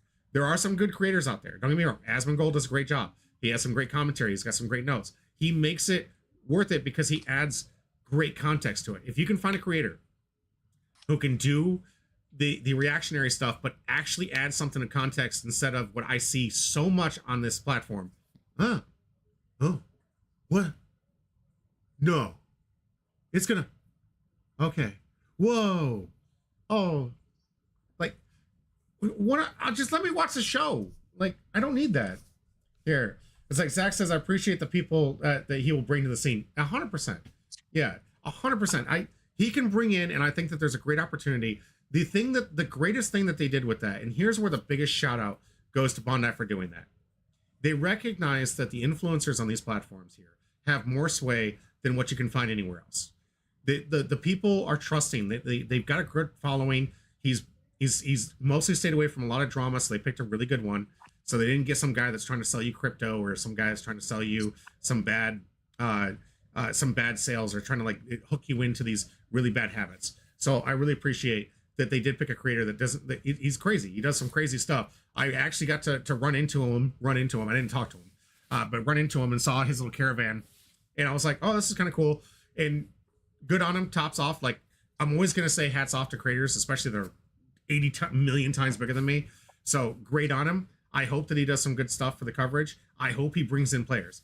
And I want to say thank you, Bandai, to looking to us us creators, not maybe someday us smaller creators, but thank you to looking at us creators, because they're the ones that kind of cultivate a community that get us into playing these card games. And that's what you want. Yep. I don't want to see, and this isn't a knock on Taylor Swift, but I don't want to see Taylor Swift saying, I love One Piece. And like, are you ever going to see Taylor Swift sitting here like playing the card game? Are you ever going to see her like doing something? If it's a fictitious world, you guys bear with me here, right? Even like Samuel L. Jackson, who loves anime, love the fact he loves anime. I'm really not going to watch content of him in doing that stuff, because it's just he's too separated, right? He's not someone that you can meet and talk to. Like me and Kanak got to have a great conversation, sit down and talk about life, right? These aren't the people that you can just really create a really fun community with. Like Cross AI has got his great community in his Discord. I'm so happy he won the event. In some ways, I wish my guys would have won. Obviously, they didn't. But I'm happy also that the creator won. And someone in the space. I hope that he does well and represents us well in Worlds. And I hope that we get more of us creators in these top seats and getting that kind of like cooperation with Bandai. And they start recognizing that we're basically free advertisement for you. Like, we're people who love your card game. We love what you're doing. We buy your stuff. We celebrate it. We do pack openings like all the time. We're super excited when we get these amazing promos that you send out, and the stuff that we're like, just the simple stuff that we get to pick up that we love. That just, it's fantastic. And that's the kind of thing that will get more people to follow it, because I guarantee you, someone watches this stream who sees me as a relatable guy and sees me playing this game is more likely to come over to the game than someone like Samuel L. Jackson saying, I played, or like Magic the Gathering, for instance, has a relatable story. We have, in Magic the Gathering, we have, what's the singer's name? He's got a bunch of tattoos. A lot of people make fun of him. They said he was a waiter at some point. He bought the One Ring. Let's see. Zach says, one of my favorite things about going to Nats was getting to meet all the creators I watch. Oh, right. Post Malone. That's the man. Yes. Thank you, guys. Oh. Thank you. So Post Malone, he plays the card game. I legitimately don't think he moved the needle at all. He's a famous, great dude. I'm not going to say he didn't bring in people. I'm sure he might have brought a couple of people in. But I legitimately, after his announcement and coming into it, I don't think he moved the needle. Like, Lord of the Rings did more to move the needle of bringing people over. I had more people saying, I'm getting into this game because you partnered with Lord of the Rings, than some guy coming to me and saying, I saw Post Malone plays this game, so I wanted to play. That has never come up in conversation. But I will tell you, I brought 5 people into certain card games like Union Arena because I'm good friends with them and said, hey guys, I'm having a lot of fun playing this game. And those 5 people followed me, and now they're playing it. They're having a great time. One Piece, 20 people. I brought over 20 people to the One Piece card game from Magic the Gathering just by showing people how much fun it is and then showing them what you can get. These guys die hard Magic the Gathering all the way. That's all they played. I showed them the game. They're playing One Piece now. Those are the people that like move the needle. Now, it might be a bias because I am myself. I can only talk about my own experience. But personally, I don't think Post Malone moved it. But I think some creators, Eggman, Luffy TV, Clyde TCG, I think Vampire, Wimmy, Bunny, you guys know who I'm talking about in the One Piece community. They move the needle. They bring people in. Those people are relatable. They're people you can meet. I got to meet half of those people at the convention. Those are the people that are bringing your player base in, the people that they want to see. Yeah. Canuck says, hey, it sounds like you're describing me. That's, yeah, I mean, yeah. I bring these other people from these other card games and show them how much fun it is because we're relatable. We're people you can talk to. Like, if I saw you guys on the streets, I'd stop and talk to you like a normal dude, and we'd have a great conversation. I'm not going to have a paparazzi behind me, but I'm definitely going to show you guys, like, I'm going to support you guys and what you're doing, give you what I can to help support you and play the game and have fun with it and just have a great conversation with you. Because I met so many good players from Union Arena and One Piece that just love this game and had these great stories to tell about what they were building, why they were building it, how they got into the game. It was just so much fun. And we got such a great community on this side of the card game, comparatively to some of the other card games I played in the past. I'm not going to throw shade, but the community for us has just been phenomenal. And I love it. I love the player base. I love that we can get through a game and people won't take it too personally. They understand it is variance. You're not guaranteed to win. And these people take losses like champions. I'll tell you that. That's the biggest thing. The people we interact with, they know how to take a loss, and that's huge. Here, Zach says, Moist Critical has been a lot of potential to bring people, but sadly, his vids and OP are far and far few between. Agreed. Moist, though, fits on that same description I'm telling you guys about. Moist is relatable. I've played Moist in Yu-Gi-Oh! I've been on his volume. I've talked to Moist on the regular. Not personally. We're not best friends or anything. I don't have direct contact with him. But I've had a lot of conversations with Moist Critical where he was starting off. Very relatable guy. That man moves the needle. Moist, very relatable, down-to-earth guy. Phenomenal creator with a great content and puts up some great videos. That guy's relatable. That man's going to pull people over. And if he did more content in One Piece, I'm willing to bet you, especially if he sponsored like an esports team for One Piece, like he does for the other stuff that he does, like I'm willing to bet you he could bring more people in. Moist would have been the head host to bring those people in. Canuck says, you point cake and porter? Yeah. I think he means pancake and porter. Oh, pancake. Yeah. Pancake and porter. Yeah. I mean, these guys, the community that we have right here, I'm extremely lucky that we have the community we have here. Porter's a brainchild when it comes to things. Diego's a hoot to play card games with. This man makes all the games entertaining, regardless if you're getting your butt kicked. And he's a great competitor too. He's made me become a player to see the lines, and he's even talked me through like some really smart plays, got me in some rules of thumb and the math, because the man's been playing since day one. Like, but they're relatable people. These are people you can talk to and have a great time and genuinely want to see you succeed, genuinely want to see you do well. And that's I think the biggest thing that's lacking in a lot of these other creators are not. When I say creators, I'm not creators. I'm talking about these big actors and whatnot. They're trying to use their image to push their product. They don't care if you buy the card game. They don't care about the card game itself. They don't care if you do well. They don't care if you don't. They're like, give me the $10,000 paycheck. I like this thing. Money, please. And that's what it feels like. Right? Do you disagree, Midnight? No, I don't disagree on that one. All right. Zach says, coming from Yu-Gi-Oh, he's much for his own. Yeah, same. What? Hands down. It's night and day. Like, What's with the buggy ape, man? yeah. Honestly, I think because he's a joke character, he hasn't earned anything legitimately. He just gets gifted things by luck factor, which I can understand where people will represent that. Like people that work for it. Luffy has worked for that title. Buggy literally just fell into it and was about to die multiple times, and he just succeeded. He's funny. He's a fun character. The actor that plays him in the live action, spot on, did a great job. I think he's clever, but I think at the same time I'm with people. It's like he lucks into status. It's like no one wants a guy that doesn't actually have to try to succeed, you know? On the subject of you talking about Diego being, a good person and all that, like, yeah, you guys, the whole community, when I first started playing One Piece, I was really nervous coming into it, but everybody was like really nice. Mhm. And everybody even out there at the card fest was really nice.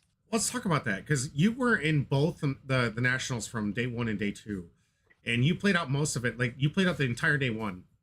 And day two, I think you thought you wanted to get some stuff done, so you left the tournament early. Was it like the fourth round or something? Yeah. Okay. Tell me about the experience you had playing a deck that, by the way, nobody else was on this deck. Nobody was on Zoldyck Family. Like you, Yeah, everybody was either trying to remember because they needed to read the cards multiple times. Everybody was pretty surprised that I was bringing the Zoldyck family. It was mostly like blue JJK and a lot of the other Hunter x Hunter like green Karapika, but no Zoldyck. yeah. When it comes down to those that are curious about the Union Arena breakdown, I was blown away by how much blue JJK was represented there. It was absolutely insane how many players were on that deck. I knew that it was a decent deck, but we got a ban list over in America that didn't exist in Japan. So we weren't playing the optimized strongest deck. And people were teching this deck out, playing it through and through. And hats off to you guys. It was really good. I beat a lot of my JJK opponents, but I also lost to some. Yeah. I think I lost to 2 JJKs and a purple Gawain, but I beat everybody else that was on JJK, and then there was this Mega Me player that, oh man, she was so great. Can you tell us about her? Because you and I got both that player. Oh yeah, her. She was really sweet. I felt really bad for for her because my experience, she got a bad hand Mm-hmm. like the whole time, and she couldn't even get an energy line out, and I just felt so bad. But she was so nice. Yeah, we're gonna talk a little bit about why we think there's some changes that we want to make to the game to improve that, because that was a feel bad moment. That girl's deck was phenomenal, and I love that she was willing to try something different, bring Megami out there. When she Yeah. played me, all 4 of her Megami raids were on the bottom of the deck. She had everything set up to Megami lock me and win that game, but she couldn't see a single copy of Megami raid to save her life. Like, that was the only thing missing. If she would have Megami raided me, I'd lose that game, hands down. And just all of them were trapped at the bottom of her deck. She was hoping she'd get them from life. Her life hits were crap. But everything else she did, she played it masterfully. She set up the board state. She had the what are the Shikigami? What is the things that they call the beasts that he summons? But whatever he summons, like, she had it. Those dogs. Yes, the dogs. She had the dogs. She did such a masterful job of setting that thing up. I thought I was dead to rights, and I only won because she never saw Megami raid. Like, it was just, it was kind of sad, because I really, like, I was rooting for her too. I'm playing against her, and I'm just like, I want to see this. I want to see us do well. And it's just, the luck wasn't on her side that one. I think that she picked a really good deck for it. Just, luck was not her ally that day. Or yesterday, apparently. Or, yeah, on Sunday. Yeah, because I think she's the only Megami deck that I actually went up against too. Yeah. No, she was the only one there on Megami. She's like, there's some people Yeah. willing to be daring to go into it. I gotta say, hats off to the people that picked Karapika, because that was the pick of the day. So if you guys want to understand, like, the rock, paper, scissors of the way this thing breaks down, JJK loses more often to green Karapika, but does have a good matchup against purple Code Geass, where they can go hand in hand. But purple Code Geass kind of stomps on green Karapika. So you got that trifecta, right? And that's how the finals kind of broke down. All 3 of those decks topped. But the way that the matches broke down, unfortunately the advantage went to the JJK because it played the purple Code Geass deck, and that one just it leverages slightly more in favor based on how it plays and the way it can get through its deck. So I mean, I played against it, I won against it, I lost against it, so I know exactly how that matchup feels. It's not easy, but it is favored in the JJK side, whereas the Karapika deck heavily favored against the Sukuna decks. Heavily favored. It is just night and day. I've played that matchup so much over here. Had I brought my Gonin friends or my green Karapika deck, I probably cleaned house based on who I was getting matched up against. That's if I would have seen the same with people. Like, but it seemed like all I was seeing was JJK all day. Sukuna. Like, every single round. I was like, all right, let's go Sukuna again. I had this big fat die that I kept track of how many fingers were in the yard, because I was like, all right, here we go. Sukuna, here he goes again. But yeah, for Union Arena, that was insane. I want to say for One Piece, I was really hoping that Diego and Porter, who were manning those side events in the main event, Justice, let's talk about him real quick. Justice was our homebro. that got in, qualified through the regionals, got into the event. The man picked the best deck. Blue Doffy, by far, was the deck of choice for this matchup. It didn't win, but if you guys look at the numbers, this is what I'm talking about when I say, like, put up those numbers. When you look at those numbers, who topped? There were more Blue Doffy tops than any other deck out there. There was a lot of Blue Doffy decks there as well, but when you look at who was putting up the wins, the Blue Doffy deck was putting up the wins. Now, the Lucci deck has a decent, has a really bad matchup against, no, it's the other way around. Lucci is really good against the Blue Doffy matchup. And then Black Yellow Luffy is 50-50 with the Doffy matchup. But the way things lined up and who played who and how they played each other had a lot more to do than what deck was ultimately the best out of what we saw. That's a personal opinion, guys. So, take it or leave it. That's just my personal take. I've played these card games long enough that you often get in these situations where it's rock, paper, scissors. And Blue Doffy was the deck of choice. The man went 2-0, and then, unfortunately, from then on for the rest of the day, he couldn't squeeze a win in that best of one format after mirror after mirror after mirror. And just was not rolling high. Yeah.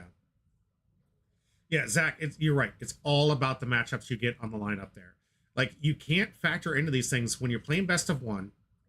You're playing I think it was 8 or 9 rounds. You're not going to get.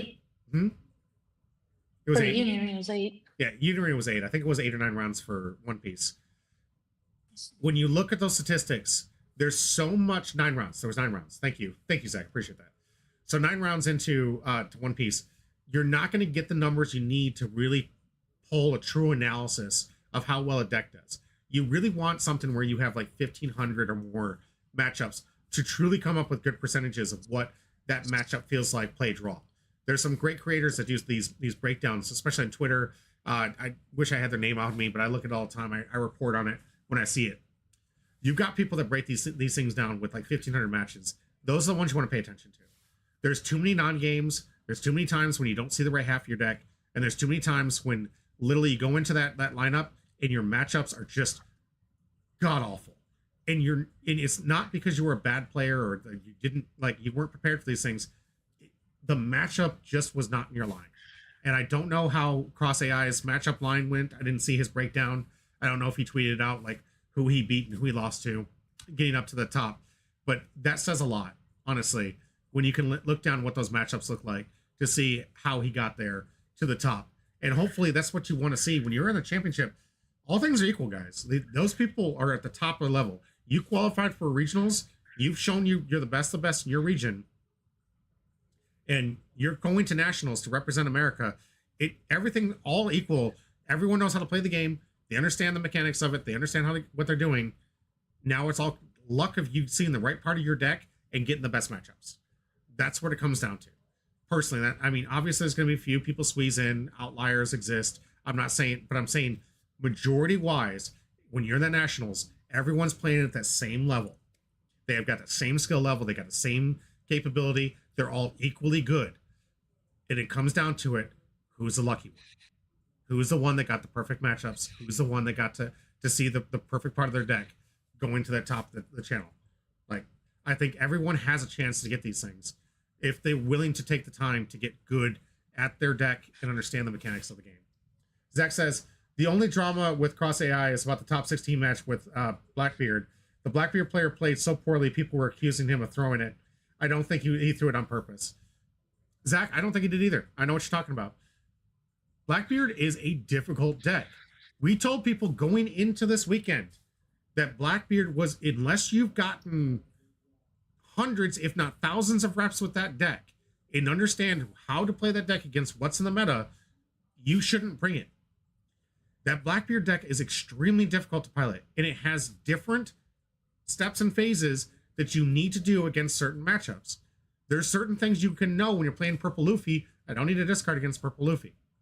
At least not guaranteed off the top in the beginning. Force them to take the life, start winning the life here. That's just a note from someone who I've played. Don't waste your discard on Purple Luffy. What they're doing in the early steps is not that big a deal. They're never going to mark a special you. They're not going to use their little weenies to do anything. It's not worth it. It's not worth it. But against other decks, 100% auto discard. Get that live going. Or win to do it. Zach says, much like Black Yellow Luffy, he's also on the stage, so he added pressure. We sadly didn't get to go see the game 1, only stream 2 and 3. Yeah. I didn't get to see it myself. I was going to try and watch on the way home, but I was watching the Lions game. By the way, Lions won. So my team is in the championship. Number 1 seed, baby. But yeah, I got to see the notes. I got to see some clips of the game. I don't think he threw it personally based on the clips that I've seen and the context of what I've seen. I think that he flubbed up, and Zach has got a solid point there. We do a lot of live coverage here. In Midnight, you might be able to help me out here because you got nervous when you got first on camera. When you're in the lights and you're on camera and you know everybody's watching you, that is a different mindset. You are not playing the card game like you are at home. You are not sitting here with your boys, drinking a beer or whatever you might drink, whatever age, drinking some juice, going 5K life. Oh, that's funny. I love it when this thing happened. That's not the environment you're playing in. It's all focus on you. And sometimes you can be in that wrong headspace and you're thinking about the wrong thing and you screw up. Midnight, tell me about your experience on camera when you first started. Well, that was literally the first tournament thing that I had ever done, and I just got into One Piece. So, and the first round was on camera, and I was like, "What?" And of course, you were like, "It's not going to be that bad." It wasn't. Once I got used to it, it wasn't. But yeah, you're like trying not to screw up, and you're trying not to screw up, but that's what actually makes you screw up sometimes. Yeah, Canuck says totally different than playing in the hotel lobby. Exactly.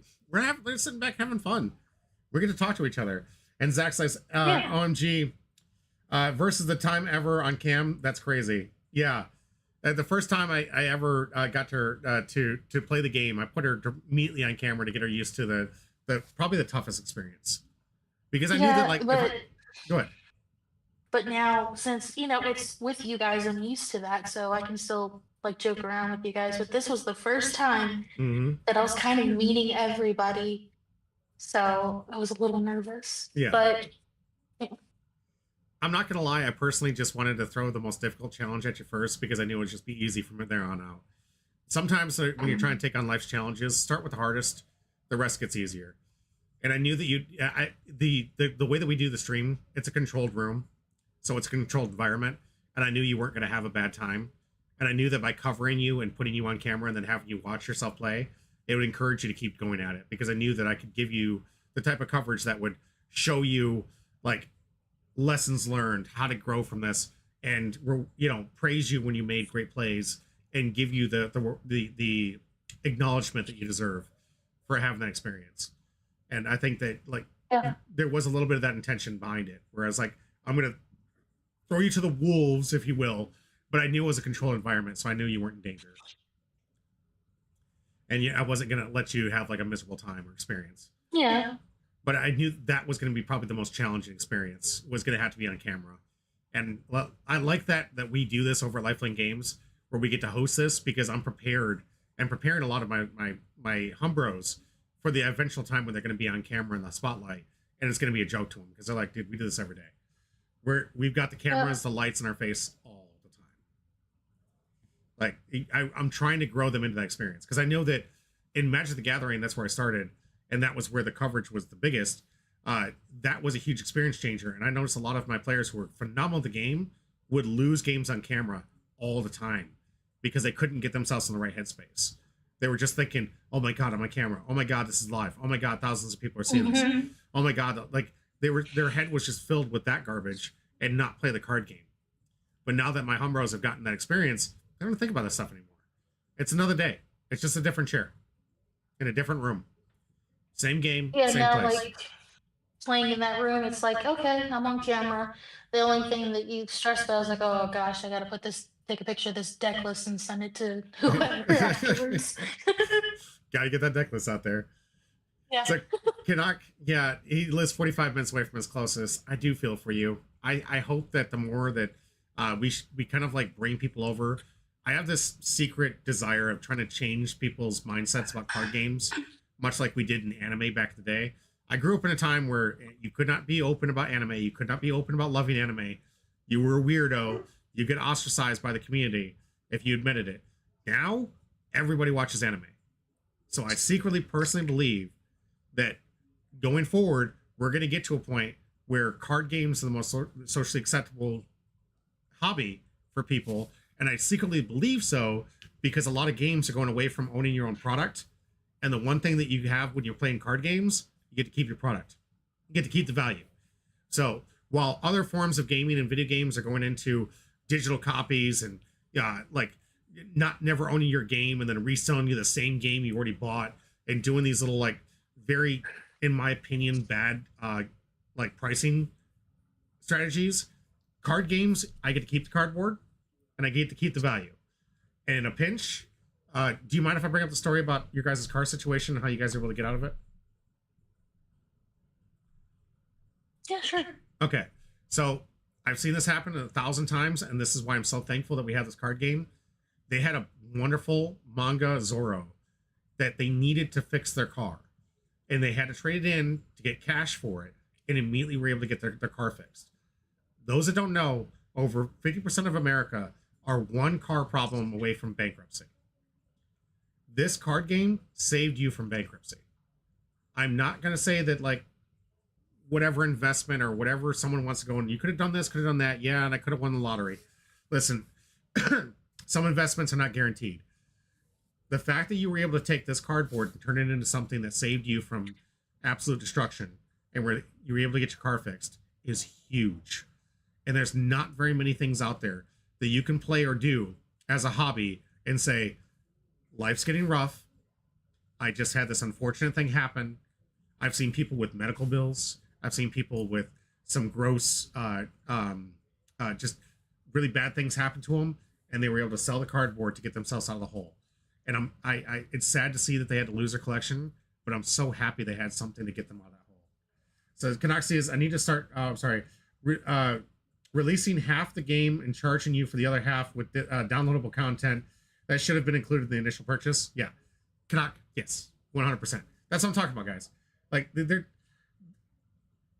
it's bad. It's really bad gaming practices. I'm not a fan of it. Don't do that. But card games sit above it. They give you an opportunity to get out of a situation where you can recover given you have the time. I don't like the short-term sales because sometimes you have to sell low because you're in a dangerous situation. But the fact that you had it at all speaks bounds. Because I'm not selling my couch out there to get out of a tire payment, right? Yeah. Zach says, been there when I was 18. I did the same thing with Yu-Gi-Oh! Collection. Needed money from a wreck. See? That's what I'm talking about. Like, it sucks that you had to lose it, but at the same time you had it. Like, can we talk about that? The Call of Duty isn't going to get me out of a bind. I can be the best Call of Duty player in the world with the best skins in the world. Selling my account ain't going to get me anything except for some identity theft and someone taking over my body. Like, yeah. like taking over my entire life here. Like, you can't do that in other games. Like, this one actually gives you an option of like, hey, I don't want to lose this thing, but maybe when things are going good, I can get it back. DKish, good to see you. I thought that was it Prodm Joy, Prod DM Joy. That's right. Because I was looking for that guy. That was the guy that was missing for the extra price support, right? Yeah. Was it Prod? I had the thing here. There was one guy I couldn't meet up with that I had his box ready for him. Do you remember who it was? What did I do with that box? I thought that's who it was, the way you just said. Yeah, Prod pretty DM sure. Joey. Yeah. He was supposed to meet me at the convention center. I never ran into him. I missed it. It was not him. I'm sorry, DK. Yeah. But thanks for joining and thanks for hitting that exclamation point join. We're talking about the experience that we had down in Bandai Card Fest. So I think is an appropriate time to go into what we saw from the event, and then we'll go into what we think could have been better. What do you think? Sure. Okay. DKish, yes, it's called the One Piece Day. 1 second, I'm gonna show you. Yeah, DKish, we were talking about the exact same thing. So this coming March 8th and 9th, we're gonna be heading down to Dallas. We gotta get the logistics done.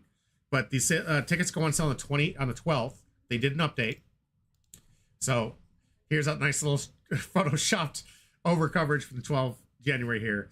This is the One Piece Day. So those that don't know, One Piece Day is one of those events where they're going to celebrate everything One Piece, the show, the manga, the card game, the video games, anything that they've done, it's there.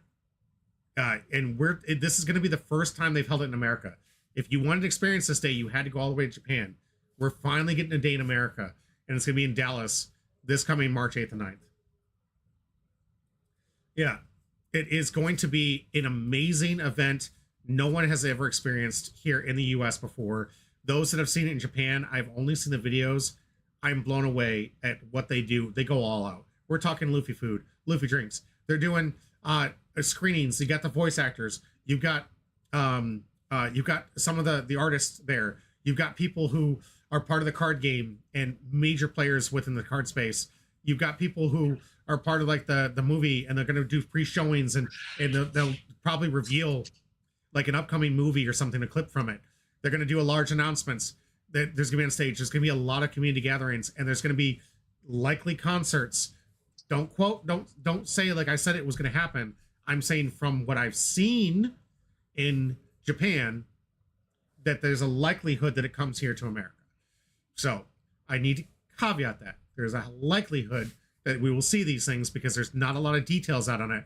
But given from the experience I've seen from Japan, these are the things that you could see here on this One Piece Day, and we are all about it. We're going to get a 17-hour caravan going there. It's like, yeah. DK says it's only 9 hours for him. Zach, yes, promos. Thank you, Zach. You're 100% right.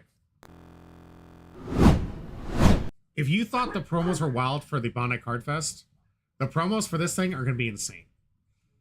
For this one, like the last ones in Japan were going for hundreds of dollars, and this is not going to be something where the promos here. You guys have seen the bars. I've shown you guys the bars throughout this video. They kind of dropped. Why? Because in Dallas, these were thought to be the only thing that was going to come out of Dallas. Bandai Card Fest in Orlando showed that they were going to re-release the same promo cards. So significant drop. They're still valuable. We paid nothing for these, and they still have value. Like outside of the trip down, of course, to go see them and play the card game.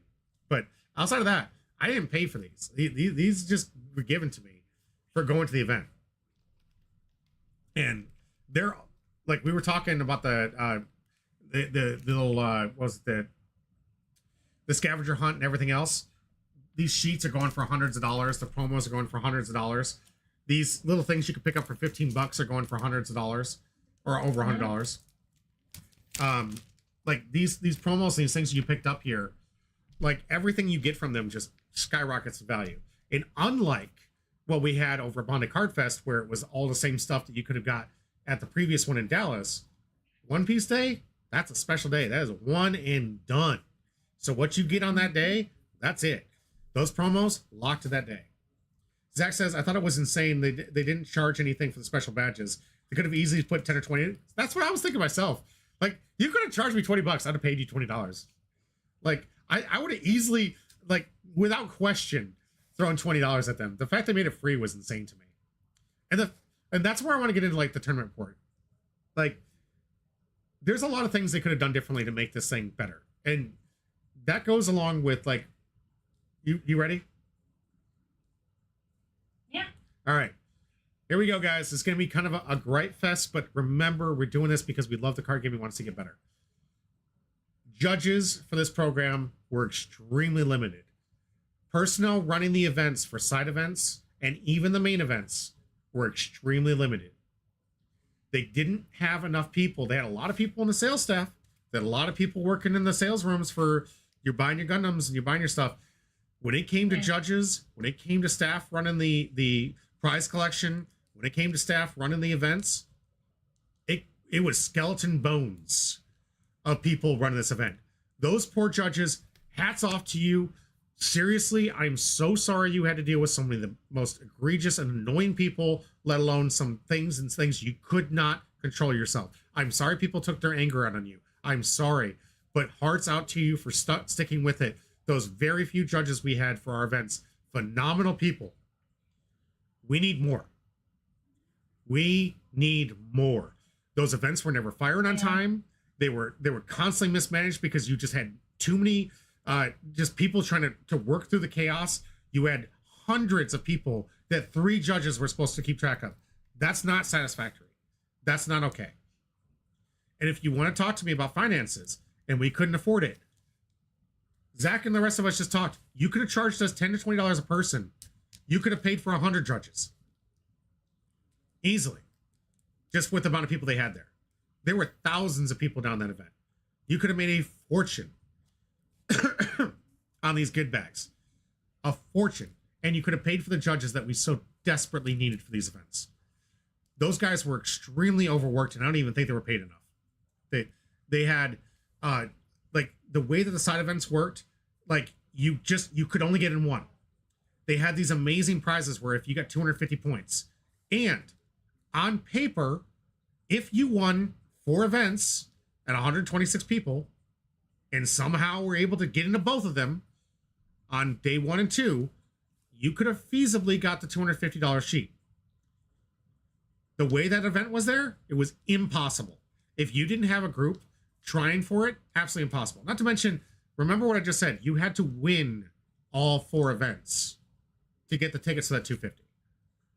You have to have done so good at this game that you didn't just win 1, you won 4, and you got into all 4, which was near impossible. To go back to the booth, register for the event, make sure you were in, and also playing in the event, and then hope that event fired on time, which never happened.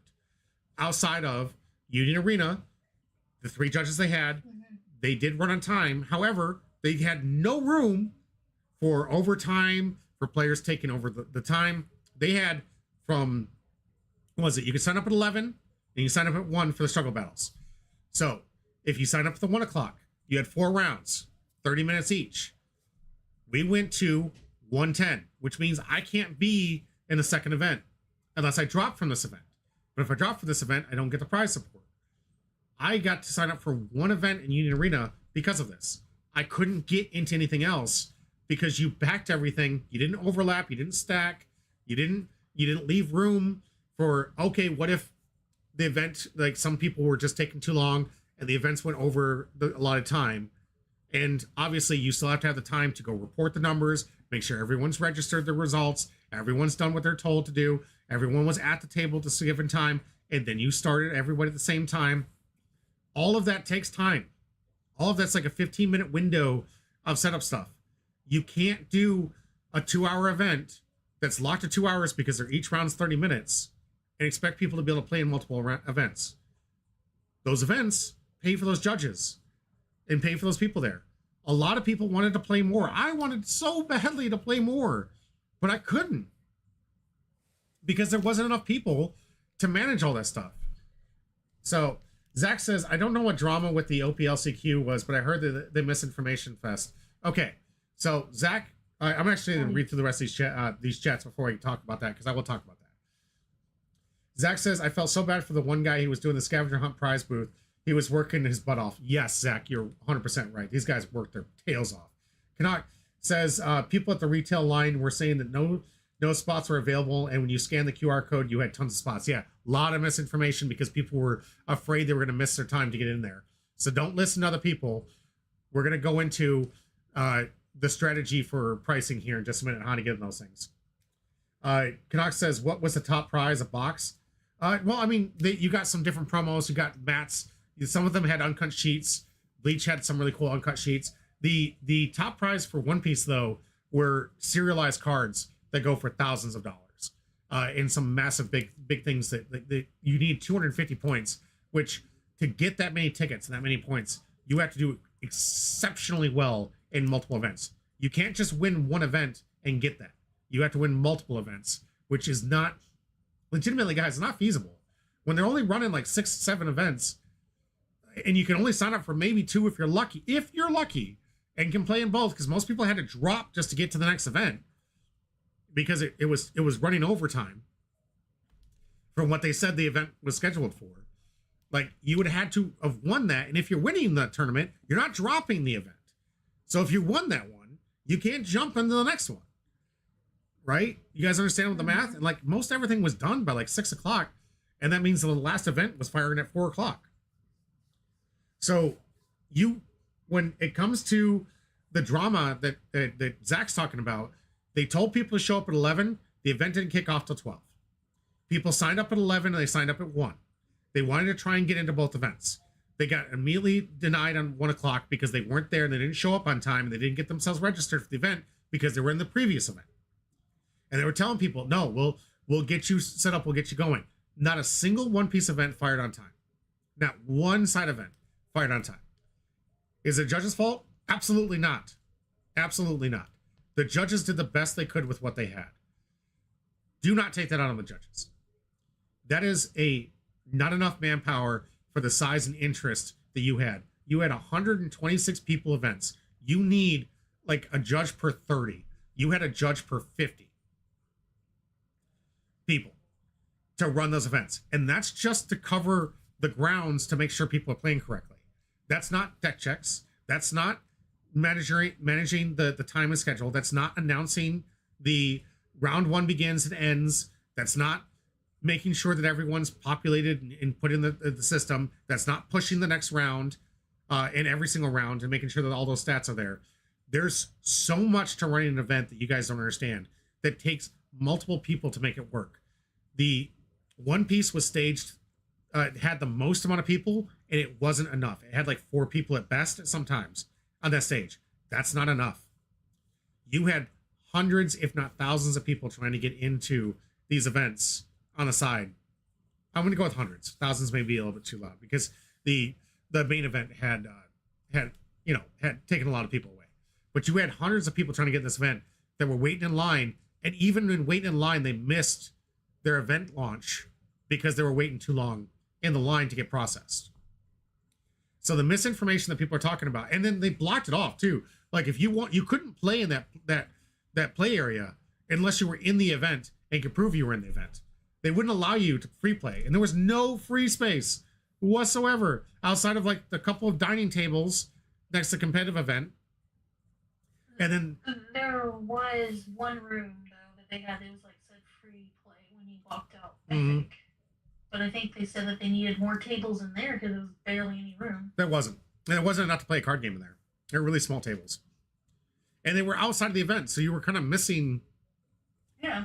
You were missing the shops, the announcements, the stage. Like you could have, if you were in there, you could have heard the stage announcements. Like, hey, maybe you were a fan of I am Speed, or like you wanted to go see when he was up there, or you wanted to hear because I wanted to hear. I couldn't because of the main event. I wanted to hear what Akira had to say about Union Arena, and I had to miss that. And Zach says OP main event was like 482 players total. Yeah, that's what I'm talking about. A lot of people just in that one. And double that for the side events because that's how many people wanted to play. We had over 100 people on the pre-registration for the LCQ going into this thing. Like, and here's what I want to, like, lessons learned from the LCQ last chance qualifiers. If you don't make it in and you're trying to get into the main event for whatever it be, whether it be One Piece, Dragon Ball Z, if they have them, if they're holding LCQs, whatever your card game is. Here's the deal, guys. Be there at 7 o'clock a.m. Doors don't open till 8. Be there at 7 a.m. Don't queue. Don't line up because they had a strict rule about not lining up for the event. You can roam. Be there at 7 o'clock. If you are there any later than that, you will not make anything later than 7:30. You're not making that event. We got there just at the cusp of like 7:45, and we were sitting in line waiting. We registered our Ds. We just had a long drive. We just arrived in the morning. We had some breakfast. We went there. We sat in line. We got our Ds registered. We waited in line till 10 o'clock in the morning. We were there from 7:30 till 10 o'clock, waiting to see if we would make it into the LCQ. They pulled half of us in, or they pulled the line into a room. They started registering people. They had someone come in and say, all right, half you guys, you didn't make it. Get out of here. And they left. And then someone came in and said, oh, we're just kidding. Guys, come back. We didn't have enough people. Hoarded the room. By the time we got back in there, we were in the back of the line. We were in the back of the bus. We didn't make the LCQ because we believed those guys and just left. So, lesson learned. I don't care if someone tells you that they're not doing it. Stay there. Stay there. Wait until they officially shut the doors and close the thing. Don't leave. If you're in an LCQ line and someone's like, oh, this many people, stay there. Stay within the local area, or around that area. Be the first to come back if things change. Don't leave. I mean, if they tell you got to leave the room you're in, stay right next to the room you're in. Stay there. Be patient. Bring a Game Boy. Bring a PS Vita if you like those things. Bring your I just said Game Boy, and it should be like, what's the? Yeah, I was gonna say Game Boy. Switch. Thank you. That hit my age here. Bring a Switch. Bring something to entertain you. You're going to be sitting a long time. Bring something to entertain yourself here. Zach says, I felt so bad for my girlfriend. The fact that she had a hand stand pretty much the entire time that we were there. She stood for 5 hours in lines and the feet hurt. Oh. So Zach, that's going into rule number 2. I'll talk about Digimon in just a minute. Rule number 2, orthopedics. Or, I'm not even kidding, I would have called you a genius if you had the balls to do this. Those pants that turn into chairs, you know what I'm talking about? Midnight, you know what I'm talking about, don't you? Yes, so you're talking about them. Yeah, the pants that turn into chairs. Invest. I would have called you a genius. You are not a fashionista. You're not like, oh my God, how... You are a second level genius. If you're going to be stuck in those lines, invest in those pants chairs. Seriously. Like, I don't care what you may look. Everyone would have applauded you, and you would have been the genius at the event. They would have been like, this guy knows things. Like, Canuck says, I should have bought 100 of them and brought them sell to the event. Honestly, Canuck, you would have made a killing on that stuff. Like, just look into them. Seriously invest in one pair. If you're ever going to be stuck in line, get that. Also, bring your Switch. Bring something to entertain you. And Zach, I can understand where your girlfriend felt. Like, my feet were hurting so bad I was limping by the end of the event because I was standing and walking so much in that event. Like, I still kind of have, like, my foot's still kind of swelling up a little bit after shoveling the driveway. But, yeah, that, rule number 2, orthopedics, chair pants, get ready, get to be patient, be prepared to sit and wait. You know what I'm talking about, chair pants. Ray, I said 1,000 times on this channel already that you did 90% of the work. I've got witnesses that said that you did 90% of the work. Canuck says, I can verify the limp. Yeah, thank you, Canuck. Yeah, he knows exactly what I'm talking about. I was hurting so bad trying to get to these things because we had to walk. We got in a hotel room, decently priced, connected to the convention center, was super happy. The rooms that we played in were in the opposite side of the convention center. And this is by far the biggest convention center I've ever been to in my life. And I've been to a lot, guys. It wasn't just the convention center that was huge. The hotel itself was huge. Yeah, from where we had to park, and then you had to run to the entire hotel to get to the other side to get to the convention center, which was on the opposite side of that convention center all the way. Like, and I had to just go back and forth if I had to go to my car to grab something. Like, it's just, I got so much exercise. I'm healthy. I'm happy about that. But yeah, it just, oh man, it was exhausting. Thank you, Canuck. Right there, Canuck. Proof right there says, I definitely already said you did the bulk of the work. And yes, he did. And then Canuck says, typical Orlando layout. Yeah, things are so far spread out. So, if you're going to go to an event, you're going to try the last chance qualifiers. What have you learned? Show up an hour before the doors open. Show up with something to entertain yourself because you're going to be bored. And you're going to sit there for a very long time. And be patient with the people you're working with. The better and patient you are with the custodian staff there, the more likely they're going to work with you and help you get into events. So, and chair pants. Sorry. Rule number 1, ahead of all the rest of the ones, chair pants. And maybe a couple snacks, because it's gonna be a Oh, while. You don't want to leave the line. right. Snacks, everything else. I gotta look up chair pants. What are these things going for? Wearable chair. These things are on Amazon. $50, guys. $50. Chair pants. $63. Oh, the food was extremely expensive. Yeah. These things right here, they have affordable prices. I don't know if I trust a 2-star here. I found out something about the water though. I brought my own water bottle, but Yeah. there's like certain points where they actually had refillable water bottle things near the water fountains. So I was like, get that. Yep. Yeah, Zach says he always brings Lunchables. Good call. Very good call. Easy to pack. Easy to store in your backpack. Get some extra food. Very good call. That food, oh geez. Like buying a Gatorade was $6. I was like, serious? Oh man. It was just a riot. It was really up there with amusement park food here. They got some decently priced ones here, guys. Look at the options. Do some sales in here. Invest today in chair pants. Oh, that one. I know it's not chair pants, but the one where it like looks like it folds up pretty small. Yeah, $100. It's not a bad idea. Palm of your hand. That's not terrible either. Zach says if they're blocked off just about the girls' bathroom in the main hall too, that's why I get when my girl was salty. Yes.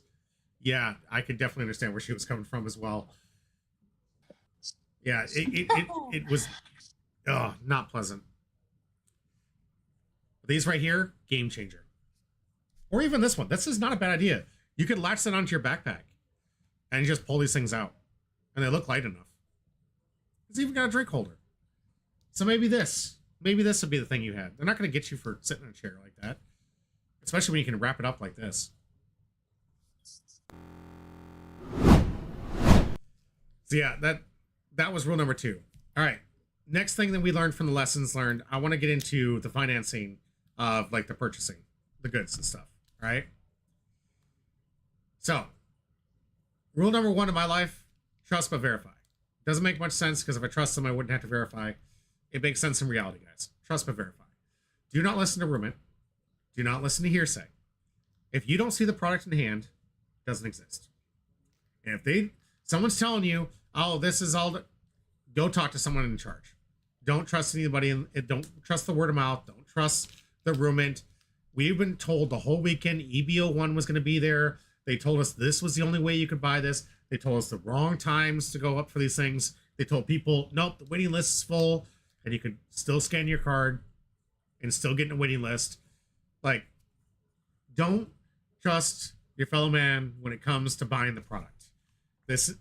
You have a lot of people competing because they want their opportunity and they don't want this to sell out before they get their opportunity to get in that line. So, what did we learn? Bring as many people as possible. If you have relatives or whatnot, pay them some extra money to be an extra body if you need to, especially if you can afford to buy more. Because everything's limited to 2 boxes per person for things. Some of these things, only 1 per person. So if your time slot, which you could get 1 a day with your phone, but you can only get 1 of these or 2 of these per day. If you're smart like Brandon, he brought his kids with their phone. So he got 3 appointments per day. Second thing we learned, if you're willing to wait it out and you want to be patient, you can wait in line before your appointment.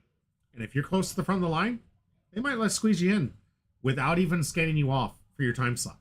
So you can get in there twice just by staying in line and waiting. And you know how you can enjoy sitting through the line? Chair pants. Chair pants. Chair pants. Right? Kadak says, employees were saying that you had no more retail spots on Saturday, even after there was plenty. Yeah, again, just misinformation after misinformation. And Kadak says he's using the kids next time. Yes, use your kids. Get them through there. Get multiple. Yeah, that was at noon. Yeah, see, there was just so much misinformation that was going through.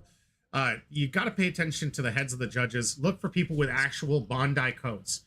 Do not listen to anybody that's not wearing a Bandai badge. at these events. They know what they're talking about. Anyone that had the official logo here, they were on point. Everybody else was just secondary help. They were giving away what they thought was helpful information, and oftentimes it wasn't. So, you're going to get in line. You're going to get registered for these things. The first thing you should do is go right to that line and get yourself registered.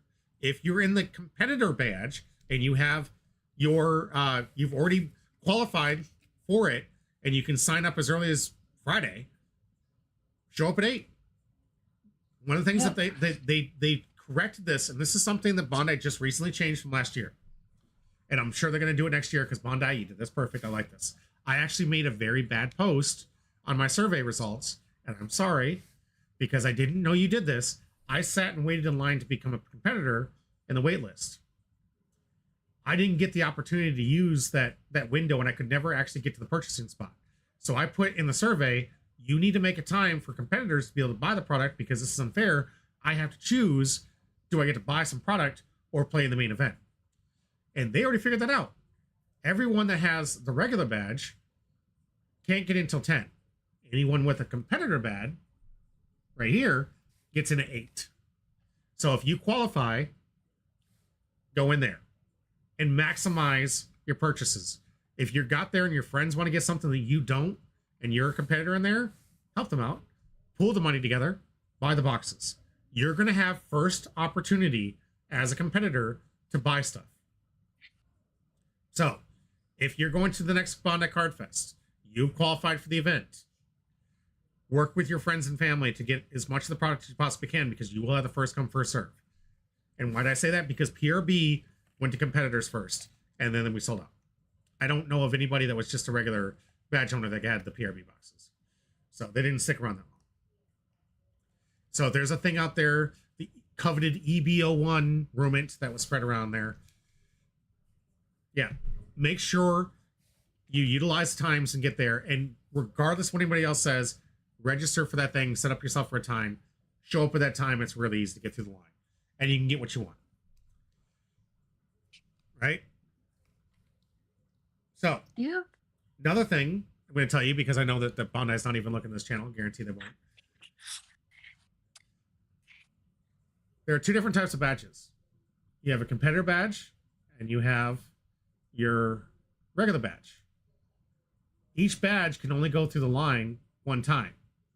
The way that they do the scavenger hunts, if you have 2 badges, you can do it twice. So long as you go through the process twice. Right. So if you are a competitor and you're in the main event, maybe try to get a spectator ticket. Just food for thought. It might cost you some extra money in the future. Maybe you should pick up a spectator ticket because you might be able to get 2. That's a lesson learned. Found that out from some other people. So I got 2 competitor tickets. Yeah, because you were in 2 different events. Mm-hmm. So technically you could have done through it 3 times. But from what we found out. Well, yeah. I wore my general admission badge when I got the second one, so they made me switch it. Yeah, because they wanted you to, this one got you to certain zones. But yeah, Zach, if you would have just done this with your competitive badge and said, I'd like a spectator badge, please. You got in 2. Yeah, found that out from some people. Lessons learned. Bandai, don't kill me. I'm not gonna dime out the people that did that. But they were smart. So that news is now yours. Congratulations. Next time you go to Bandai Card Fest, that's how you get 2 of these things. And not just by inviting your girl and other things as well. Like you can get yourself multiple badges if you're in the event. If you're in the event, congratulations. Now let's go into wait lists for events because I want to talk to you guys about what's happening in Gundam. So the thing with Union Arena, it's been out for 4 months. They didn't have enough time to run regionals and competitions. So you had a wait list. We screwed up part of part of the registration process. Here's what I learned about the registration process. When you registered on the app immediately, tickets would have sent an email. You have to go through tickets, fill out that information immediately, and then find out if you're in the event. If it doesn't show up on your app, you're not in the event. Even though I had some confusion with it, Apparently, I screwed up something on the Tixar site, and it didn't register right. Tixar, yeah. Apparently, they didn't register right.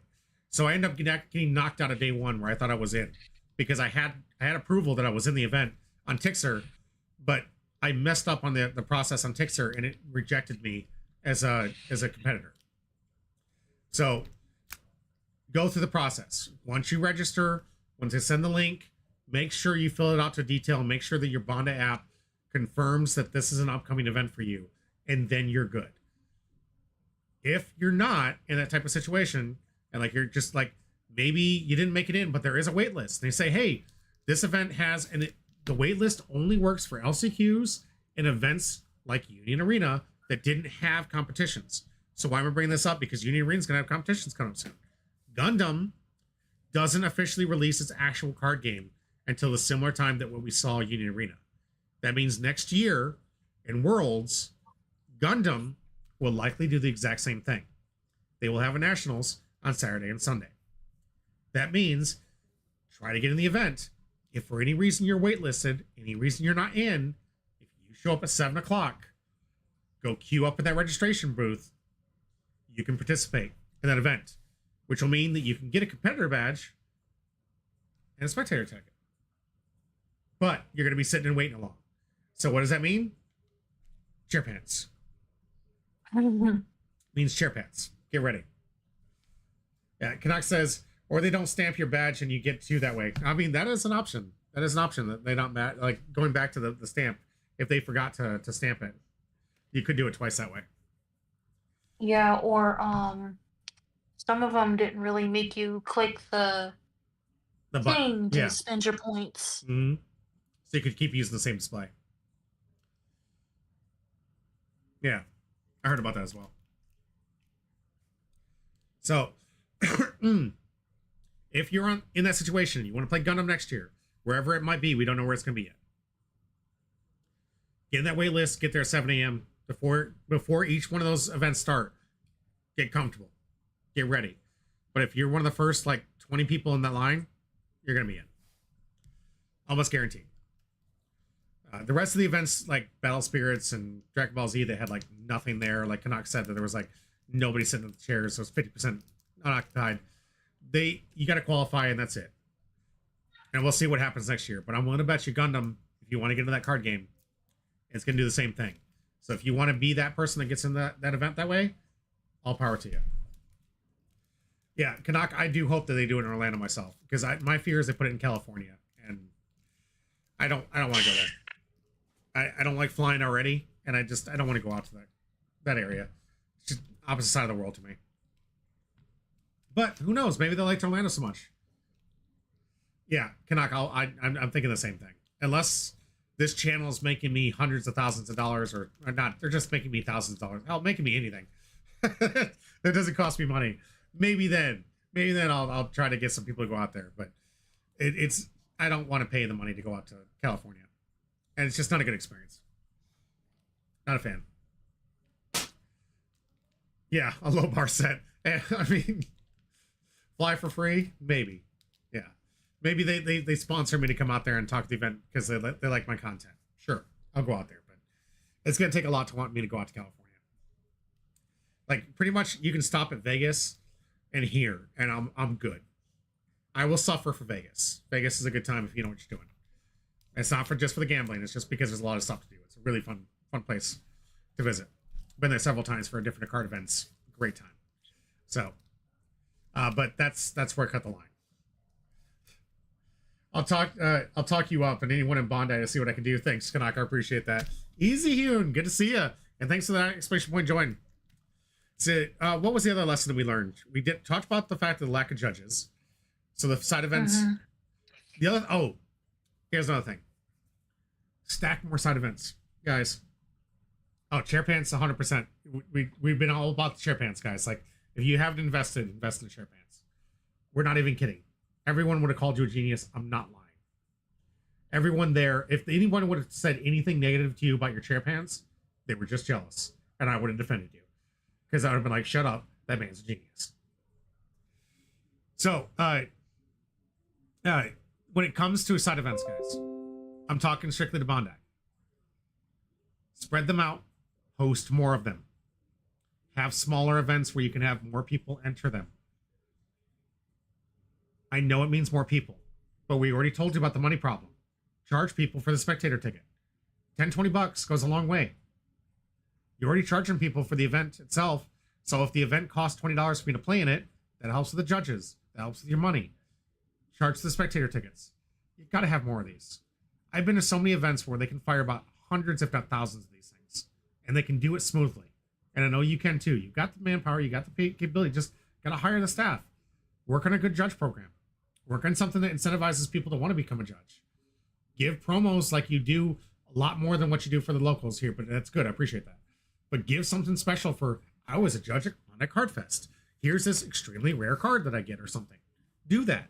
That means a lot to these people. They'll actually not play in the main event to judge. And that's huge because they're working twice as hard as the players. More side events. We want to play the game. We came there to play the game. That's the kind of stuff that's going to get people super excited, and you're going to get your numbers up because they're going to have an opportunity to get more games there. Like the way that you guys booked it, I got one event. I got the main event on Saturday, and I got the one side event on Sunday. Yeah, Canuck says, I was literally thinking about them when I was waiting the 2-hour line to get in. Yeah, same here, Canuck. That's exactly what I was thinking myself. So, spread out those events. Get more side events. Get these things firing like crazy. You have the product. I know you do. The stuff you were handing out for the winners, I know you can hand this out to a lot of people. You could make a fortune on this stuff because people want to play the game. And when you have the Worlds events and Nationals, after round 3, half of those people are gone. Everyone knows they're out of the tournament. That's a lot of people that you need to cater to that now still want to play the game just because they had a bad day in the main event. Doesn't mean they don't want to keep playing the side events. So you've got a lot of people who are out of the tournament after round 3 that want to play the game. Make it available so you have more side events that people can participate in those side events to play the game. The more people that love to keep chasing the game, the better off you are in longevity. That's a need for these card games. You've done a wonderful job. You've come through a horrid past. You're doing a great job and you're still moving forward. You've got to keep the people. You've got to have more events. Zach says, one of the benefits of being a judge is that they got 40% off gun plans. Oh, Gundams? Yeah. I guess or something like it. They did get a huge discount on those things. And they got priority to buy some of the special edition ones, which was huge. That was huge. But there needs to be a little bit more for this, like, because you're asking these guys to quit playing the game they love to deal with potentially some non-colorful people that don't like authority or whatever. Just, I really feel bad for them. Some judges got a lot of slack for stuff that they didn't deserve to. They were really busy, they were overworked, and they were getting hammered by 16 different people. Like, you can't be a judge in this event, have 16 people like, why is the event not fired? Hey, why is this? I need to go to the bathroom. Hey, my shoe's untied. And be like, I don't care about your shoes, bro. Like, let me fix one problem at a time. Any one piece purchase priority? Yeah, they could have done that as well. They could have easily done that. It allowed them to have the easy access and the first access to the stuff in the product line, that which really helped people out. Because then they would get their friends to help pitch in some money to buy some of the product they're looking for. And they could sell that position. So, yeah, Canuck, you'd be a judge. Exactly. That's what I'm talking about. You convince people to do that. But you got to have a judge program. You need to expand your workforce. And you got to throw more. As far as the Union Arena is concerned, when it came to nationals, that is the most fluid, most professional, most just well-designed event I've ever participated in. So, for Union Arena, I'm not just glossing you guys. I'm not, I'm talking about. I'm telling you, I have been to hundreds, if not thousands of events. That was the most smoothly run event I've ever seen, was the Nationals. When it came to the side events, the scheduling screwed so many people. It wasn't the side events weren't being run smoothly, they were. But your timing of events overlapped and it screwed everything up because you didn't time manage correctly. Like, time management. Make the breaks. Give time for people to go overtime. Give time for people to set up the event. Give time to check if everyone's registered. Make sure that everyone's firing at the same time. they were doing a good job of what they had. You lost money. You lost like participation because you couldn't manage the time to allow people the time to go into multiple events. That's money, Bandai. I would have happily paid you if I could, but my opportunity was one event from an 8-hour day. Richie says the environment sounded iffy. Honestly, I hope they, Richie, I really hope that they take this to heart. I know that I put out some survey data out there to let them get this thing. If they can learn from this, they can really become some of the best stuff in the world. Like, I'm not saying this because I'm upset with Bandai. They did great in a lot of avenues. And then there were some things where it's like, you could just improve that.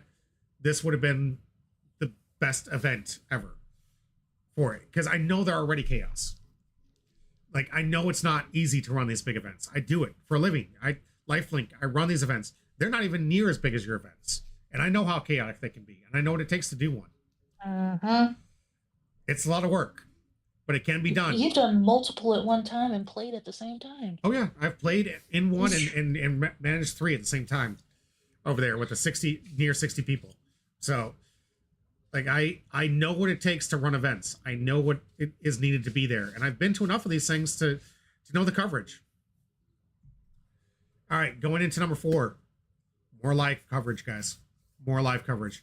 They did a really neat thing where they took the Nationals tables, but one game at a time to go to the live feed. You need to have your own setup for every single game. You need to have a dedicated channel to Union Arena, to One Piece, to Battle Spirits, to Dragon Ball Z, to every IP you want to make successful. You have got to dedicate a live stream or a live event for that event. People want to see the professional coverage. People want to see it. But if you're mixing it, you're going to get mixed views. As a creator, I know that. That's why all of my YouTube pages have different names. I've got like 6 YouTube accounts. They all have different names because I know that my Union Arena players aren't going to want to hear about Union Arena, or not going to want to hear about One Piece. Maybe they do sometimes, but they're not going to want to hear about Dragon Ball Z. They're not going to hear about Digimon. They don't cross well. And if they do, it's 1 or 2, not all 5. So you've got to make dedicated channels to your IP. And you need to start streaming this stuff, the whole event, one person at the top table, every single round. Trust me, it'll go miles. If people can see that they're getting that professional esports-like experience in whatever they're playing. Not rotating between it. It was cute. I liked it. It went smoothly, in my opinion. Went smoothly. You had some great content. You had some good coverage. Had some good commentators. Not enough. You're mixing with people. You're not going to get the view count when you're changing games every round. Zach says, I would have loved to have the reason to attend on Sunday the fest, but no events to do. I didn't make day 2, and I didn't know how the Bandai handles the streaming in the finals. They switch from game to game so much. Yeah, it's chaos. Like, you could have had a room dedicated to each one of these guys. Easily. Like, and then you would have had people spectating. And then I'm with you, Zach, because I didn't know what to do with day 2 either.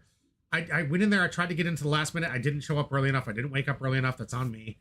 I could have been on Sunday if I would have woke up on time and played the Union Arena Nationals, but that's on me. And Richie says, yeah, YouTube stream was trash. Yeah, because it's all over the place. It's too chaotic. Hey, look at all the players down here. Hey, look at this one round of these 2 people I haven't been following all day, and I'm not going to tell you where they went or how they did in the event. Like, you did a match with 2 people they couldn't care less about because they have no idea what you're talking about. There's no story. There's no lead up to the finals.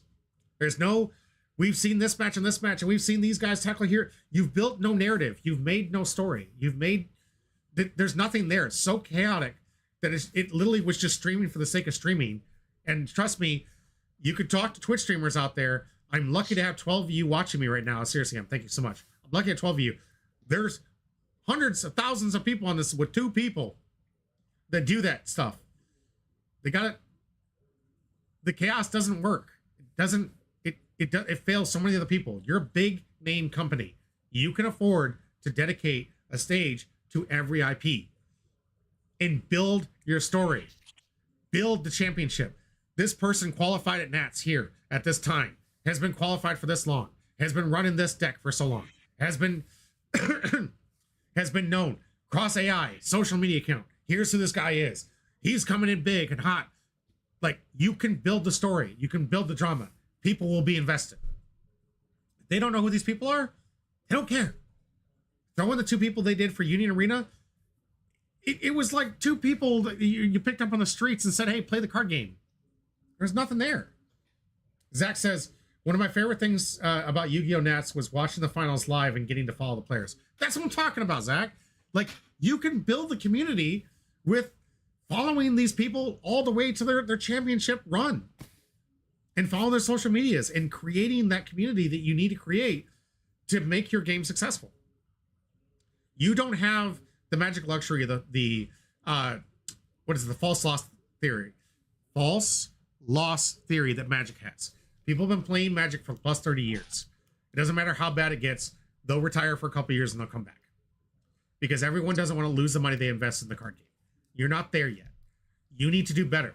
You need to do what they're doing when it comes to live events, allowing people to follow players, having the MVP club, having the historic good players, and having those stories that you can build that people are invested in the players in these events and rooting them on like a sports team. Maybe even like esports team names. Like, you invited some team names of some people out there. That's the kind of stuff that you can really build your narrative. This guy's a representative of this team representing this card game. That's enough to draw people in. You got to dramatize it. You got to create a narrative that people give a shit, excuse my language, care about the content of what you put out there.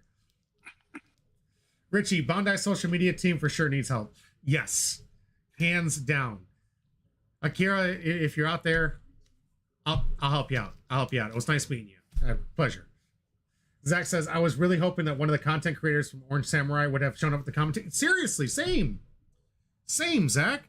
If you've got big names out here, you have Luffy TV, you have Cloud TCG, you have Vampire, you've got Orange Samurai, you've got Eggman, you've got big name creators out there that could be doing amazing jobs in the commentary that would get people to drive in to watch your content. But you've got one YouTube channel and it's chaos. Yes, Zach, all of them except for Eggman. Eggman couldn't make it. He had something happen to him last minute. But yeah, I got to meet like half these guys. Great people. Love them. Another thing that I love about, you know how they say don't meet your heroes, guys? Like, you can meet these creators. They're top-notch people. They really are. Like, these are people you can meet and you won't be disappointed. Like, they are as nice as they feel like they are on Twitch. Like, hands down, good creators, great people. I love talking to them. We had a lot of fun. So, if you're out there, follow those guys too. You got some great creators in the space. All right. I'm wondering if, like, they weren't expecting, like, as many people to show up, maybe? I don't know. It's possible, but plan for success. Richie, 100%. I'd have taken that job in a heartbeat. I would have 100% taken that in a heartbeat. If they would have told me, listen, we need some Union Arena coverage, I'd have been there. Like, it's Nats. I would have done that in a heartbeat. I wasn't in day 2. You could have thrown me up there. You want me to do some commentary? You guys watch this stuff. I will dramatize every game. I will get you to the point where I'm freaking out because the final trigger was in the last part of your life. I'm playing the, oh my God, the double Gwaine play. Like, I could have dramatized the H-double hockey sticks out of that event because I know, like, I'm working on it. I'm going to get better and better. My mic's going to get better so I don't cut in and out. We're going to work on some of the lighting. We're going to get some better sound boothing. I will keep growing so we can have some really good coverage and some great dramatized stuff because every day we get better. Oh, and talk about the popularity. I mean, yeah, they wouldn't have known who I was. That's fair. But I would have made for a good show. I guarantee you, if anything, they wouldn't have even seen my blue check mark and like given a second thought. But that would have been a great launching pad for me to be like, who is this guy? Check me out. Get me to the point where I could finally get paid for my YouTube videos. That'd be nice. All right. So is there anything else that I'm missing here? Because I think those are the biggest gripes we had. Yes, Richie, Yeah. 100%. No, about the Bandai expecting a lot of people. Yeah, and chair pants. So Easy is right. They expected a whole lot of the cast that they had, and they had no right to. Like they could have done so much more with a good crew that they could have expanded upon to make those events run so much smoother. And if they take my advice, who knows if they see this thing? Like, I hope they do. Maybe they get this last 10 minutes of this 30 minutes of stream. Like, yes, it's Nats.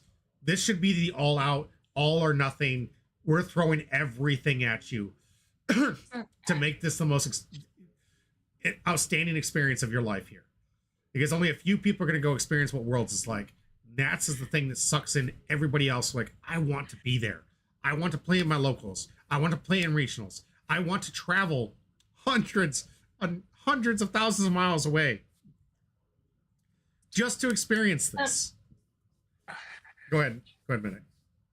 Well, I know for Union Arena, a lot of people were surprised about like the first day of the wait list. Even like some of the judges were like, I remember people you said like they came up saying, "What is this line for?" and like the wait list, and you're like, "Oh." All right, so Easy's talking about the soapbox about the app. Tell me which one. Are we talking about Bandai Plus, or are we talking about the Tixar? Because I'll tell you, Tixar is pissing me off. That one scared me. Canuck, I can get where you're coming from. Yes. The Bandai Plus. Okay. Yeah, Bandai Plus needs some work. Okay. First off, Bandai app crashed for the whole day. Whatever server space you're allocating to this thing, it's not enough. You had an entire day where people couldn't even register into the spectator tickets because your badge system didn't work. Like, for God's sakes, get some better bandwidth. You were at a big event inside a huge convention center. You need to have your own mobile, like, what are those things called? Those mobile internet spaces that are personally for you only, for your use only, solid password access only to you guys. You need to have that. That app was just not ready for the level of participation. So Midnight, maybe you're right. Maybe they weren't ready for that kind of people. But that app, there wasn't but 500-600 people using it at one time, and that was enough to crash it. Come on, bro. Come on, bro. You gotta pump those numbers up here. You've got to get that thing ready. That thing needs to get more investment. To have that thing crash the way it did last minute, people couldn't get into these lines. You got to be prepared. You're running. Yeah, and Go ahead. it put it more stress on the people that were trying to get people in and everything, and made people mad, and that's what they. Yeah. Canuck, multi-billion-dollar company, the app made by a middle schooler. You're right. There's so much more you can do with this thing to make life a lot easier. There's been apps out there that you can copy, and it's coming from an area that they're geniuses in Japan to do these apps. Some of the best apps I've used are from Japan that translated over. Like, you have the capability. You have no excuse. You have no excuse why you weren't prepared for this. You're running 4 to 5 card games, nationals. You've got product that people want to buy out the wazoo. You're going to have, and we had thousands of people at that event. Invest properly into the right space for the Wi-Fi and make sure the codes work. Make sure your systems work. Make sure your app can handle more than 500 people. You can't tell me there was more than 500 people using that at one time. And have it crash for the entire day, and your entire event staff has to deal with that, and then have to deal with the people yelling at them. Bro, upgrade the app. Give it the bandwidth it needs. Make sure you can handle these people. That whatever you're paying for in memory or usage, quadruple it, because that was pitiful. To have the app go down for 24 hours because people couldn't get in, that's not right. And I say this from the bottom of my heart. This isn't me attacking Bandai saying you're the worst. I'm saying I know you can do better, because I've seen what you can do, and I've seen where you've gotten, and I've seen where we're at now. And if it wasn't for your perseverance and your tenacity, we wouldn't have the card games we have today. So I thank you for that. Thank you for never giving up. And thank you for constantly overcoming what you've overcome. But you got a long road ahead if you want to make this thing good. Like, the best. If you want to be the Magic the Gathering, the top of the top, the esports leader, you want to be there, you got to put in the work. and you got to put in some investment in the right things, and that app is a good one. DKS says, reminds me of Melee and RC. Yeah, it was a crapshoot. Yep. Yeah, that Melee app was just not prepared for it, and the Melee just, there's so many of these apps where I swear that they're getting bottom barrel users of this stuff. It just drives me crazy. So, from bottom of my heart, Bandai, please improve that app. Spend some money where you know it needs to be spent. Fix these things so the events can run smoothly. Help out your people, and for God's sakes, get more people to do this. You are not manning this properly. I'm not saying overman it, but certainly manning it to the point where these things can run on time. Because a smooth run tournament and the chaos that you have there is going to win more fans and more repetitive people than ever. But if we want to put this, guys, and I want you guys to put this into a category of how events are run and how these things work, out of all the events I've been to, that doesn't even come close to top 5 worst event. Doesn't even come close. If I was to rank the worst events I've ever been to, and I've seen some stuff, guys. I've seen people out in the streets in the cold, trapped outside because they couldn't get the event to work. It's sitting outside for like 6 hours because they couldn't get their stuff to work. I've seen some stuff. I've seen some mismanagement. I've seen chaos. This wasn't even close to the top 5. You can fix these things and make it better. Says DK says change the word aptly apply to join the to apply. Yeah, you could change it to apply instead of join on the Bandai app. I thought that apply was to try to host the event. Yeah, the word choice is a little bit different. Remember the translating too from a different language here. And Zach said not even close for him either. Yeah, guys, I have it wasn't the smoothest, but it was certainly one of the best events I've been to for a lot of side events where I was able to get into my event. I was able to play. A lot of things are communicated appropriately. A lot of things were, some weren't. Word of mouth stuff. We already talked about that. But in the app, definitely needs some work. But once people have this thing down, and then write an instruction manual, will you please, for people so they know what they're doing when they come to the counter. Because you have such a complicated process to get. I need your Tixar and your Bandai app, and I need these in 3 different windows. So I got to behind the 3 different apps. Print that out. Oh. Print it out so people know what they're doing. Don't forget about, like, with the Bandai app too. Remember, we were trying to figure out how to keep the deck list so we could register it, and Yeah. it wasn't even like plainly like you had to. Oh yeah, the Bandai's app that where you're creating the deck, it doesn't make any sense because it asks you to apply changes when you already made the changes, and the way that you're skipping through, you create the deck and you say create deck, and then it says apply, and you're like, I created the deck, I'm good. You have to hit apply, and then you have to name the deck, and then you apply the name to the deck, and then the deck is in your register. It's a whole nother thing. Like, it took me 3 or 4 tries to get the thing down. Now I know how to do it. But yeah, registering your deck is not easy. It's the first time you do it. Easy says, the funniest thing in the Bandai tourney is it didn't start the first round to 12 p.m. There was supposed to be 10 rounds. Yes. So you're talking about that side event, if I remember correctly. That side event didn't launch for like an hour over. There was just too many people. Way too many people for that event. You don't need a 126 person or 200 and some odd person event. You can run events in pods of like 20 or 32.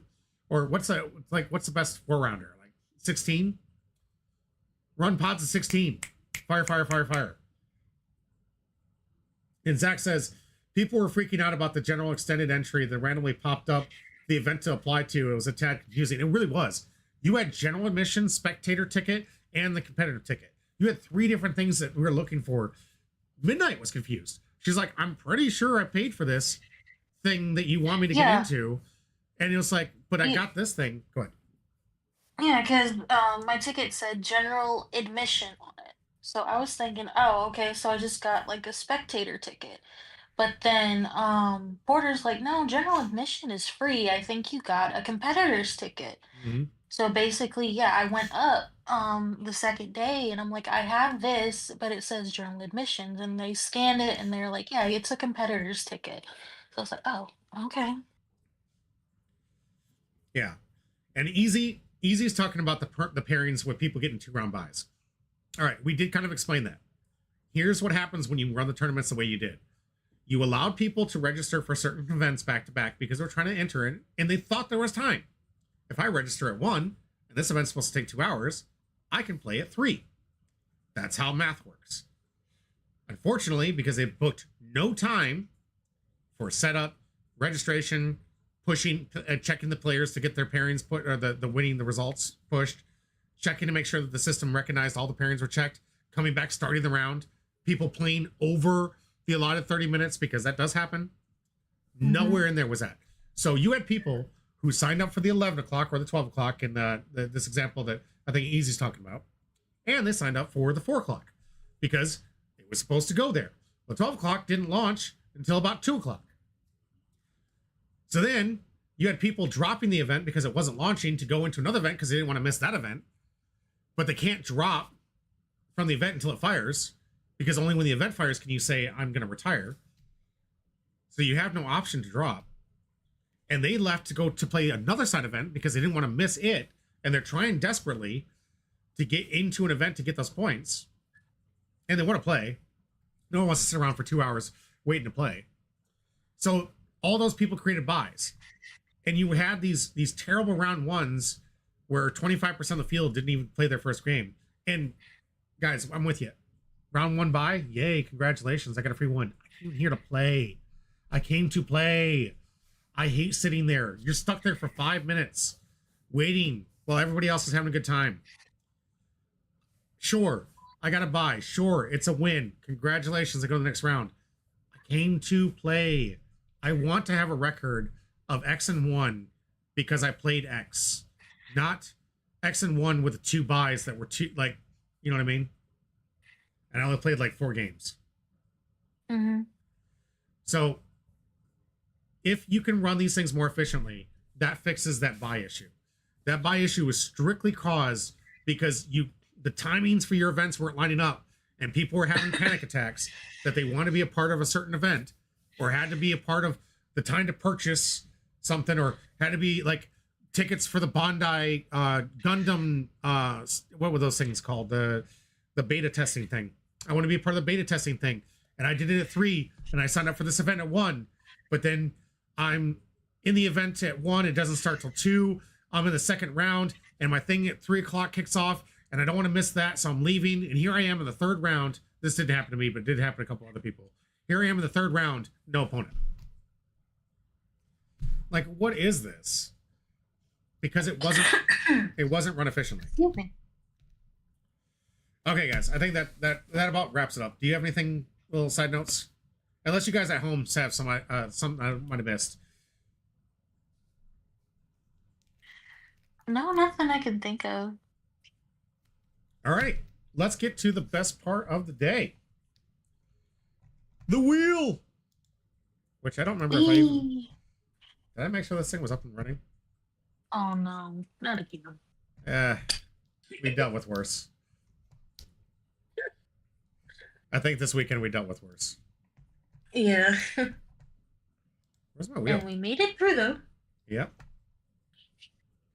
Where's my wheel? Hey, there we go. Wait. Oh, no, it wasn't open. That's way too many people. All right. Multi-pass coming in here at the last minute. I'm just going to add you multi-pass. Zach.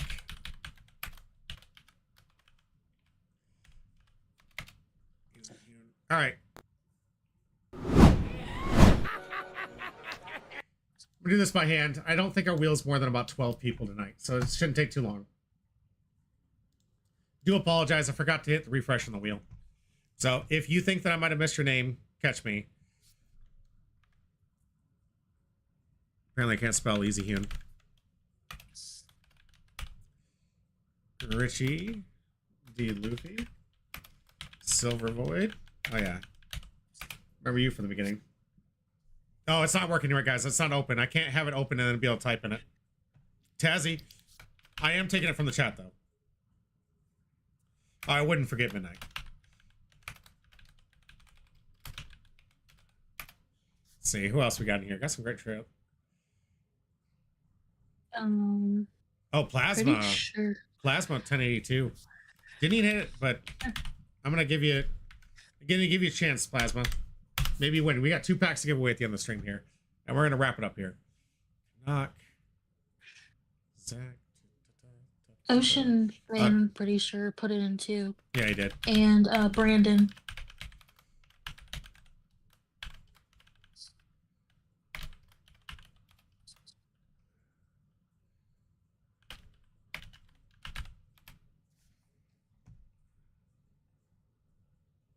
DK-ish.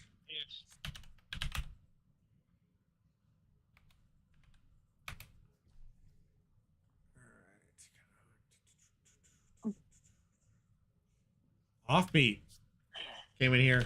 Didn't even type it in. Still gonna give it to him. It's Chef 24. Oh no, they're trying to get Discord open. Do you have a list something? It's Chief. Do you want my Discord? I mean, it's on my Patreon account, but I can get you a Discord invite.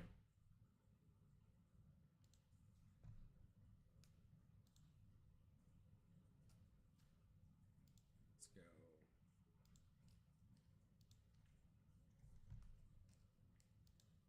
Gabe Butt? Why does it keep doing that?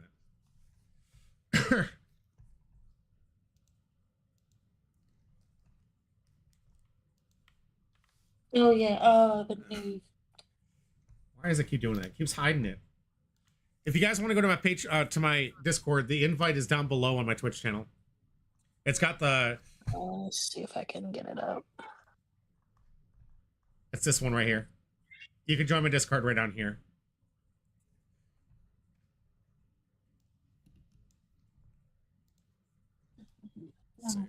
DK-ish gotcha. It's Chief. Gonna throw you in there. Thanks for the comment. Oh, it doesn't want to work.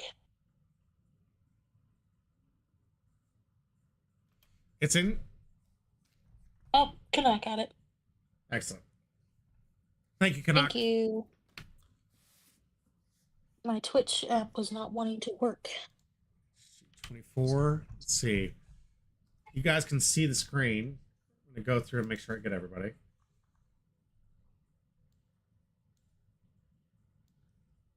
Make sure I don't miss anybody. I know that the Twitch chat has a time on it. Mine should work. Let's go. Zach, knock. Yeah, I'm pretty sure the other 3 are just knocked out. Maybe we should go ahead and put them in. You know, they went all day. Oh. Yeah, I should have checked that before we got out there. Sorry, guys. I was too exhausted from shoveling the driveway that I just forgot to reset the wheel. Let's see. I'm pretty sure that's it, though. Yeah. This just got here for the first time. Cut up the last couple of comments about the event. Honestly, it's a Chief. You're getting the bad impression. We had a lot to say. We had a lot to say that things that could have been improved. But it came from the heart of people who want to see this game succeed. It came from people that could see where you could improve it. I don't think, by even close, that this was a shit show. I think it was bad. They had some bad things happen. And out of the top 5 worst experiences, not even anywhere. And Kanaka's right. If you want to take anything from this stream, chair pants. You can watch the VOD on Union Arena on YouTube, or was it Humber Pie Union Arena or Humber Pie UA. You can watch this VOD if you want to go back and check out the 2 lines. But we broke down, there was chaos. There was problems with it. There are things that we want to see improved. But as the event as a total, success. Everyone I went with had a fantastic time. Every single event that went off there fired the way it fired. It didn't go the greatest. I had a good time. I got 64th in a 200-person tournament. Not where I was hoping to be. It's okay. I got really close. I was really excited. Was not prepared for that much blue JJK. Played the rare battle. 2. Second place. Got myself into the rare battle. Got my some great prize support. Had a good time. Got to meet some great people. Everything you wanted to purchase, MSRP or lower. 100%. Union Arena. Sorry, that's what the UA stands for. Union Arena. It's one of the other Bandai card games that was there. I'm repping all the card games I possibly can. So, like, when you're in these card games and you're having to deal with scalpers like Kanaka's talking about, it's miserable. You know what this opportunity got you? An opportunity to wait patiently, get through some lines. Oh, yes, 100%. 100%. DKH, they're ripping us off left and right in those events. That was another thing I almost forgot to bring up. Vendors. I'm sorry, Bandai. Vendors. Would you get some stores to show up, please? I'm not talking about people selling boxes. You don't need people selling boxes. Selling singles. You have a card tournament and you didn't have one vendor selling singles. Not one. People are trying to play these decks. There's stores that want to be like, hey, JJK is really hot right now. Here's my Sukina's fingers or whatever, so people could play the deck. Why were there no vendors? I get it. You don't want people competing with your product, which they wouldn't have anyways, because you can't compete with those prices. Those things are insane. They don't need the sealed product. They could have brought the singles that you so desperately needed to help sell these card games. Yeah, I wish they had more merch and stuff. Oh, the merch would have been great. But there was no singles in this event, guys. I'm not talking about dating. I'm here, and I didn't have, oh my God, how many people were looking for, cannot remind me that card you just said, Top Knot? You know how many people were looking for Top Knot? You'd have made a fortune if you would have brought those Top Knots with you. Holy crap. Is anyone got a Top Knot? I only brought what I was playing with. I thought I could pick up singles. There's nowhere to pick up singles. There's a couple of guys that were selling from their binders, but those binders were full of just clutter and some super rares and some rares, because you can't, as an individual, you can't carry the commons and uncommons and other stuff that people are looking for, the bulk rares that people are looking for. You don't have that space or time, and you don't know what people are going to be looking for. So you as an individual can't bring enough of it. And these people are just desperate for cheap cards like Top Knot. Yeah. It's very much promoting people vending. I saw people making big deals on the table, so they were making some big deals. And that, I mean, it was because of that void they filled. But their void could only cover so much. I went table to table looking for some singles. I got lucky. I got a couple of good cards. I got to bling out. Some of my purple Lelouch deck. I got her alt art, put in the deck already, and I got this guy. But when it came to sales for alt arts, next to nothing. Nothing there. Yeah, if you would have told me about Top Knot, I would have brought it easily. But Zach says a big difference from going to a Yu-Gi-Oh event. You can catch them selling there and you're banned on site. Yeah, 100%. But that's what happens when you don't include the vendors. When you don't do that, you encourage that someone has to fill the void. And that void, in my opinion, wasn't properly filled because they didn't have the stock of what people were looking for. Like, I don't blame the guys who brought the binders and wanted to sell the stuff. That was smart. That's smart business. They're not willing to have the vendors. So in the future, bring the vendors. Bring the local businesses. Bring them in to pay you for a spot to put their table there so you could pay for the event hall. And then they have singles so people can play your card game. So if they come in saying, oh, I have everything but a few cards for this card game, you have them, they buy them, and people can play your card game. It's essential, guys. It's essential. As much as there's a racket in Magic events where you're paying outrageous prices for some things, it's a necessary it's required at these events to ensure to run them smoothly. The guy says, I forgot you need, or it says, I should have bought box of 03. Yeah, I hear you. Those got sold out before I got through. Yeah. Thank you for bringing that up, because I almost completely forgot. I was really mad that they didn't have any vendors there to sell some singles. The tables that they had selling for them, it wasn't bad. These guys had some good prices. But they didn't have the product that I was looking for. I was desperate to go looking for Sukuna's Finger alt arts, the CC alt arts, a lot of these other cards that like maybe like 20, 12 bucks a piece that I really want to bling out some of my decks with. Nothing there. Heck, I had to wait for someone to pull this out of a box and paid them a good price so I could finally get my alt art Shanks. Like if it wasn't for literally watching one of my friends open a box and finally pull one, I would have never gotten my alt art Shanks because I had money in cash ready to go, and these things were impossible to find. Like the guys that had the other alt art stuff, like they never seemed to have this thing. It was like sold out so quickly. But if it wasn't for being right there, yeah, and the blue purple Luffy, black purple Luffy, sorry, yeah, the wanted posters, yeah, oh god, yes, those things. Like I would have loved to pick some of those things up, but they didn't have it. And I didn't want to give a huge shout out to Porter, who hooked me up with my new Dawn sleeves for my Shanks deck. So he got a couple points from his side event and got this for me. So I really appreciate him. Thank you. Really looking forward to rocking these for my Dawn. My Shanks deck looking real good now. All right, let's get in the packs for you guys.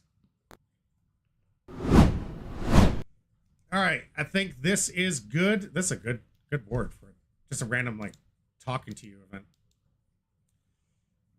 Like copy and paste this just in case it's in copyright.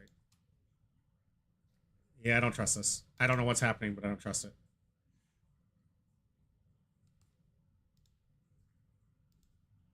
What is happening?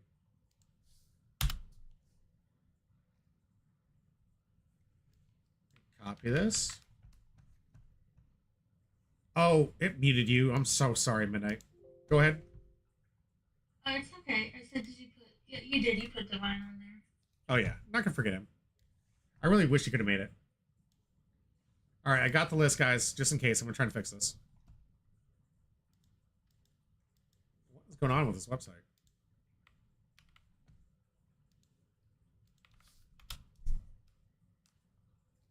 Is this thing not working now?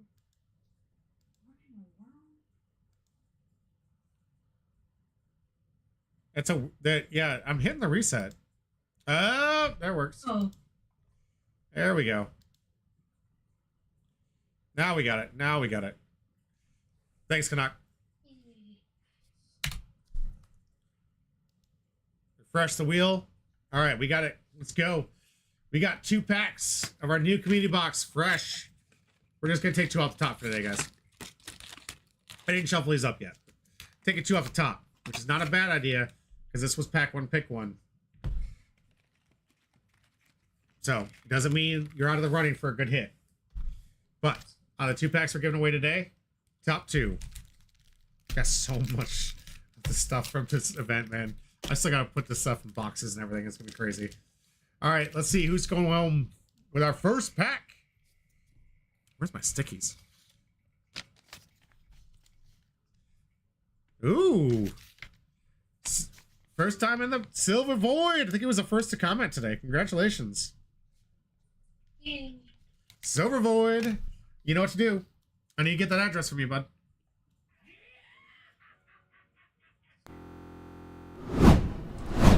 Silver, congratulations. The first pack of the first of this community box. We're going to see where this goes. We're going to try and keep track of it this time. Last time, I think I screwed up the PRB by 1 hit. So, we're going to see, is this a 2-hit, 3-hit box? Obviously fresh. We haven't pulled a single one yet. Silver, let's go. And don't forget to get in the Discord. Give me that address, bud. Got to mail this stuff out to you. Oh. Dawn pack. Dawn pack. All right. It's a Dawn. It's a Dawn. It's not terrible. It's not great. But, yeah, I'm with you. These always feel bad because these leader packs. But you get a Dawn with leader pack. It's better than a leader pack with no Dawn, right? This is hollow. It's just, we'll see if it gets highly used. All right, Dogura, keep out. Iron Broly, Pickles, Pythagoras. What's this one? Slow Beam, Boa Hancock. There we go. I really wish, Kanak, you have no idea how much I tried to get those PRB packs for you guys. I tried everything. I paid people money cash to go through the line. Did everything to see if I could get it. It failed every time. I wanted nothing more than to have PRB for you guys. It was number one goal going down there was to get a PRB box for you guys. So if I can get my hands on one, I will. It'll probably be the next one. But this was the oldest box I could find. So I tried to go as old as possible. My pack was the one you messed up on? Yeah. Oh, that's right, because it was supposed to be the rare. All right. Baccarat. Ein. Maybe they see some value. Warlords. There we go. There we go. Good. Dawn pack. Let's hope that this Dawn actually puts up some good value soon. Who knows? Maybe the Warlords become like the big hot thing again, and they're like, I need this old Warlord. It is a good I Dawn. really like the Warlord Dawn. Yeah. I mean, it's got all your favorites in it. It's got Boa, it's got Mihawk and Doflamingo, a Marine dude, and you got Kuma, and you got yourself Moria, Gecko Moria. Yeah, it's got them all. Yeah, it's good. It's good. That's a free hit. I mean, it's free too. I mean, can you beat free? Can you beat free? But one of the Dawn packs out of the way means there's only one Dawn in the pack left. Let's get to pack number 2. Let's just pick a few Dawn packs right off the top. Oh, I hope not. I mean, in one way, it's like, hey, we got those things out of the way. Yeah. Right? But, all right, sorry, you can only win one silver. Wait. Wrong guy. That was wrong? What was wrong?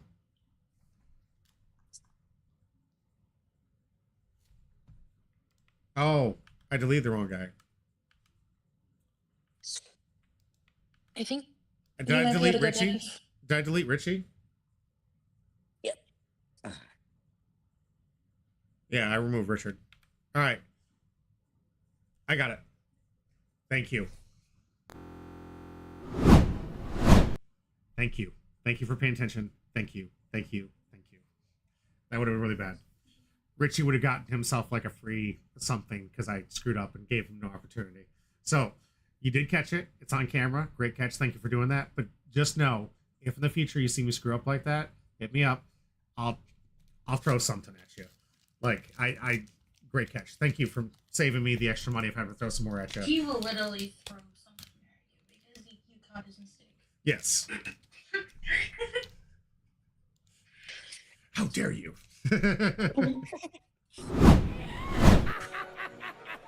But we caught it. Refresh, refresh. Here we go. Let's go out. Second pack. Last pack of the night.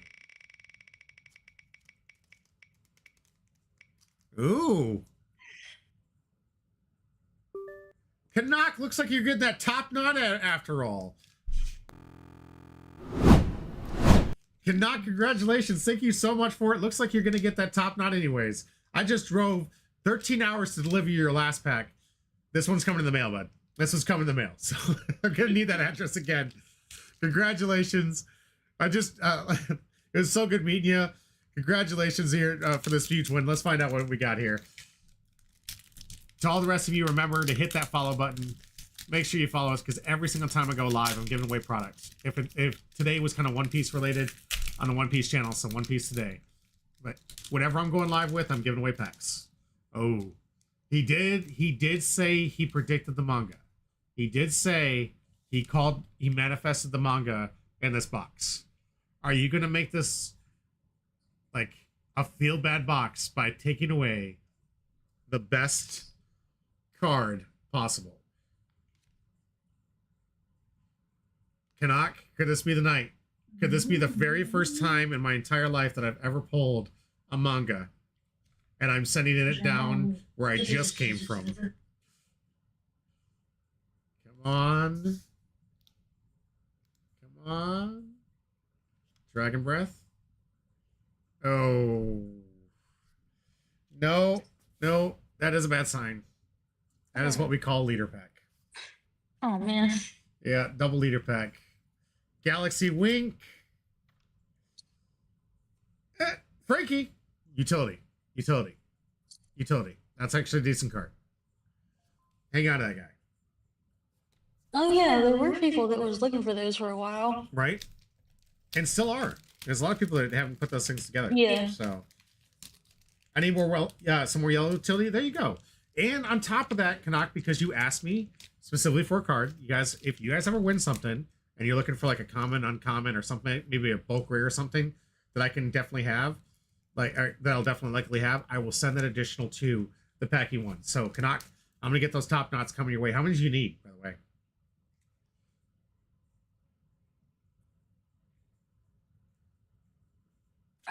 Sit here and wait. It's like you need one. Okay, there you go. I'll make sure a top knot is included in this pack. It'll be out in the mail tomorrow. Oh, okay. So our state's like shut down because of weather. It'll be out when we can function again. So, but I will have this in the mailbox waiting for the mailman when they come. Congratulations, Canuck. I'll make sure that's included. Silver Void, you know to contact me if you ever need anything. I'll always hook you up. Yeah, I have one and there's two on my deck list. Yep, I'll make sure you're taken care of. Thank you very much, Zach. I appreciate the stream. Thank you very much, Richie. I appreciate you guys being here.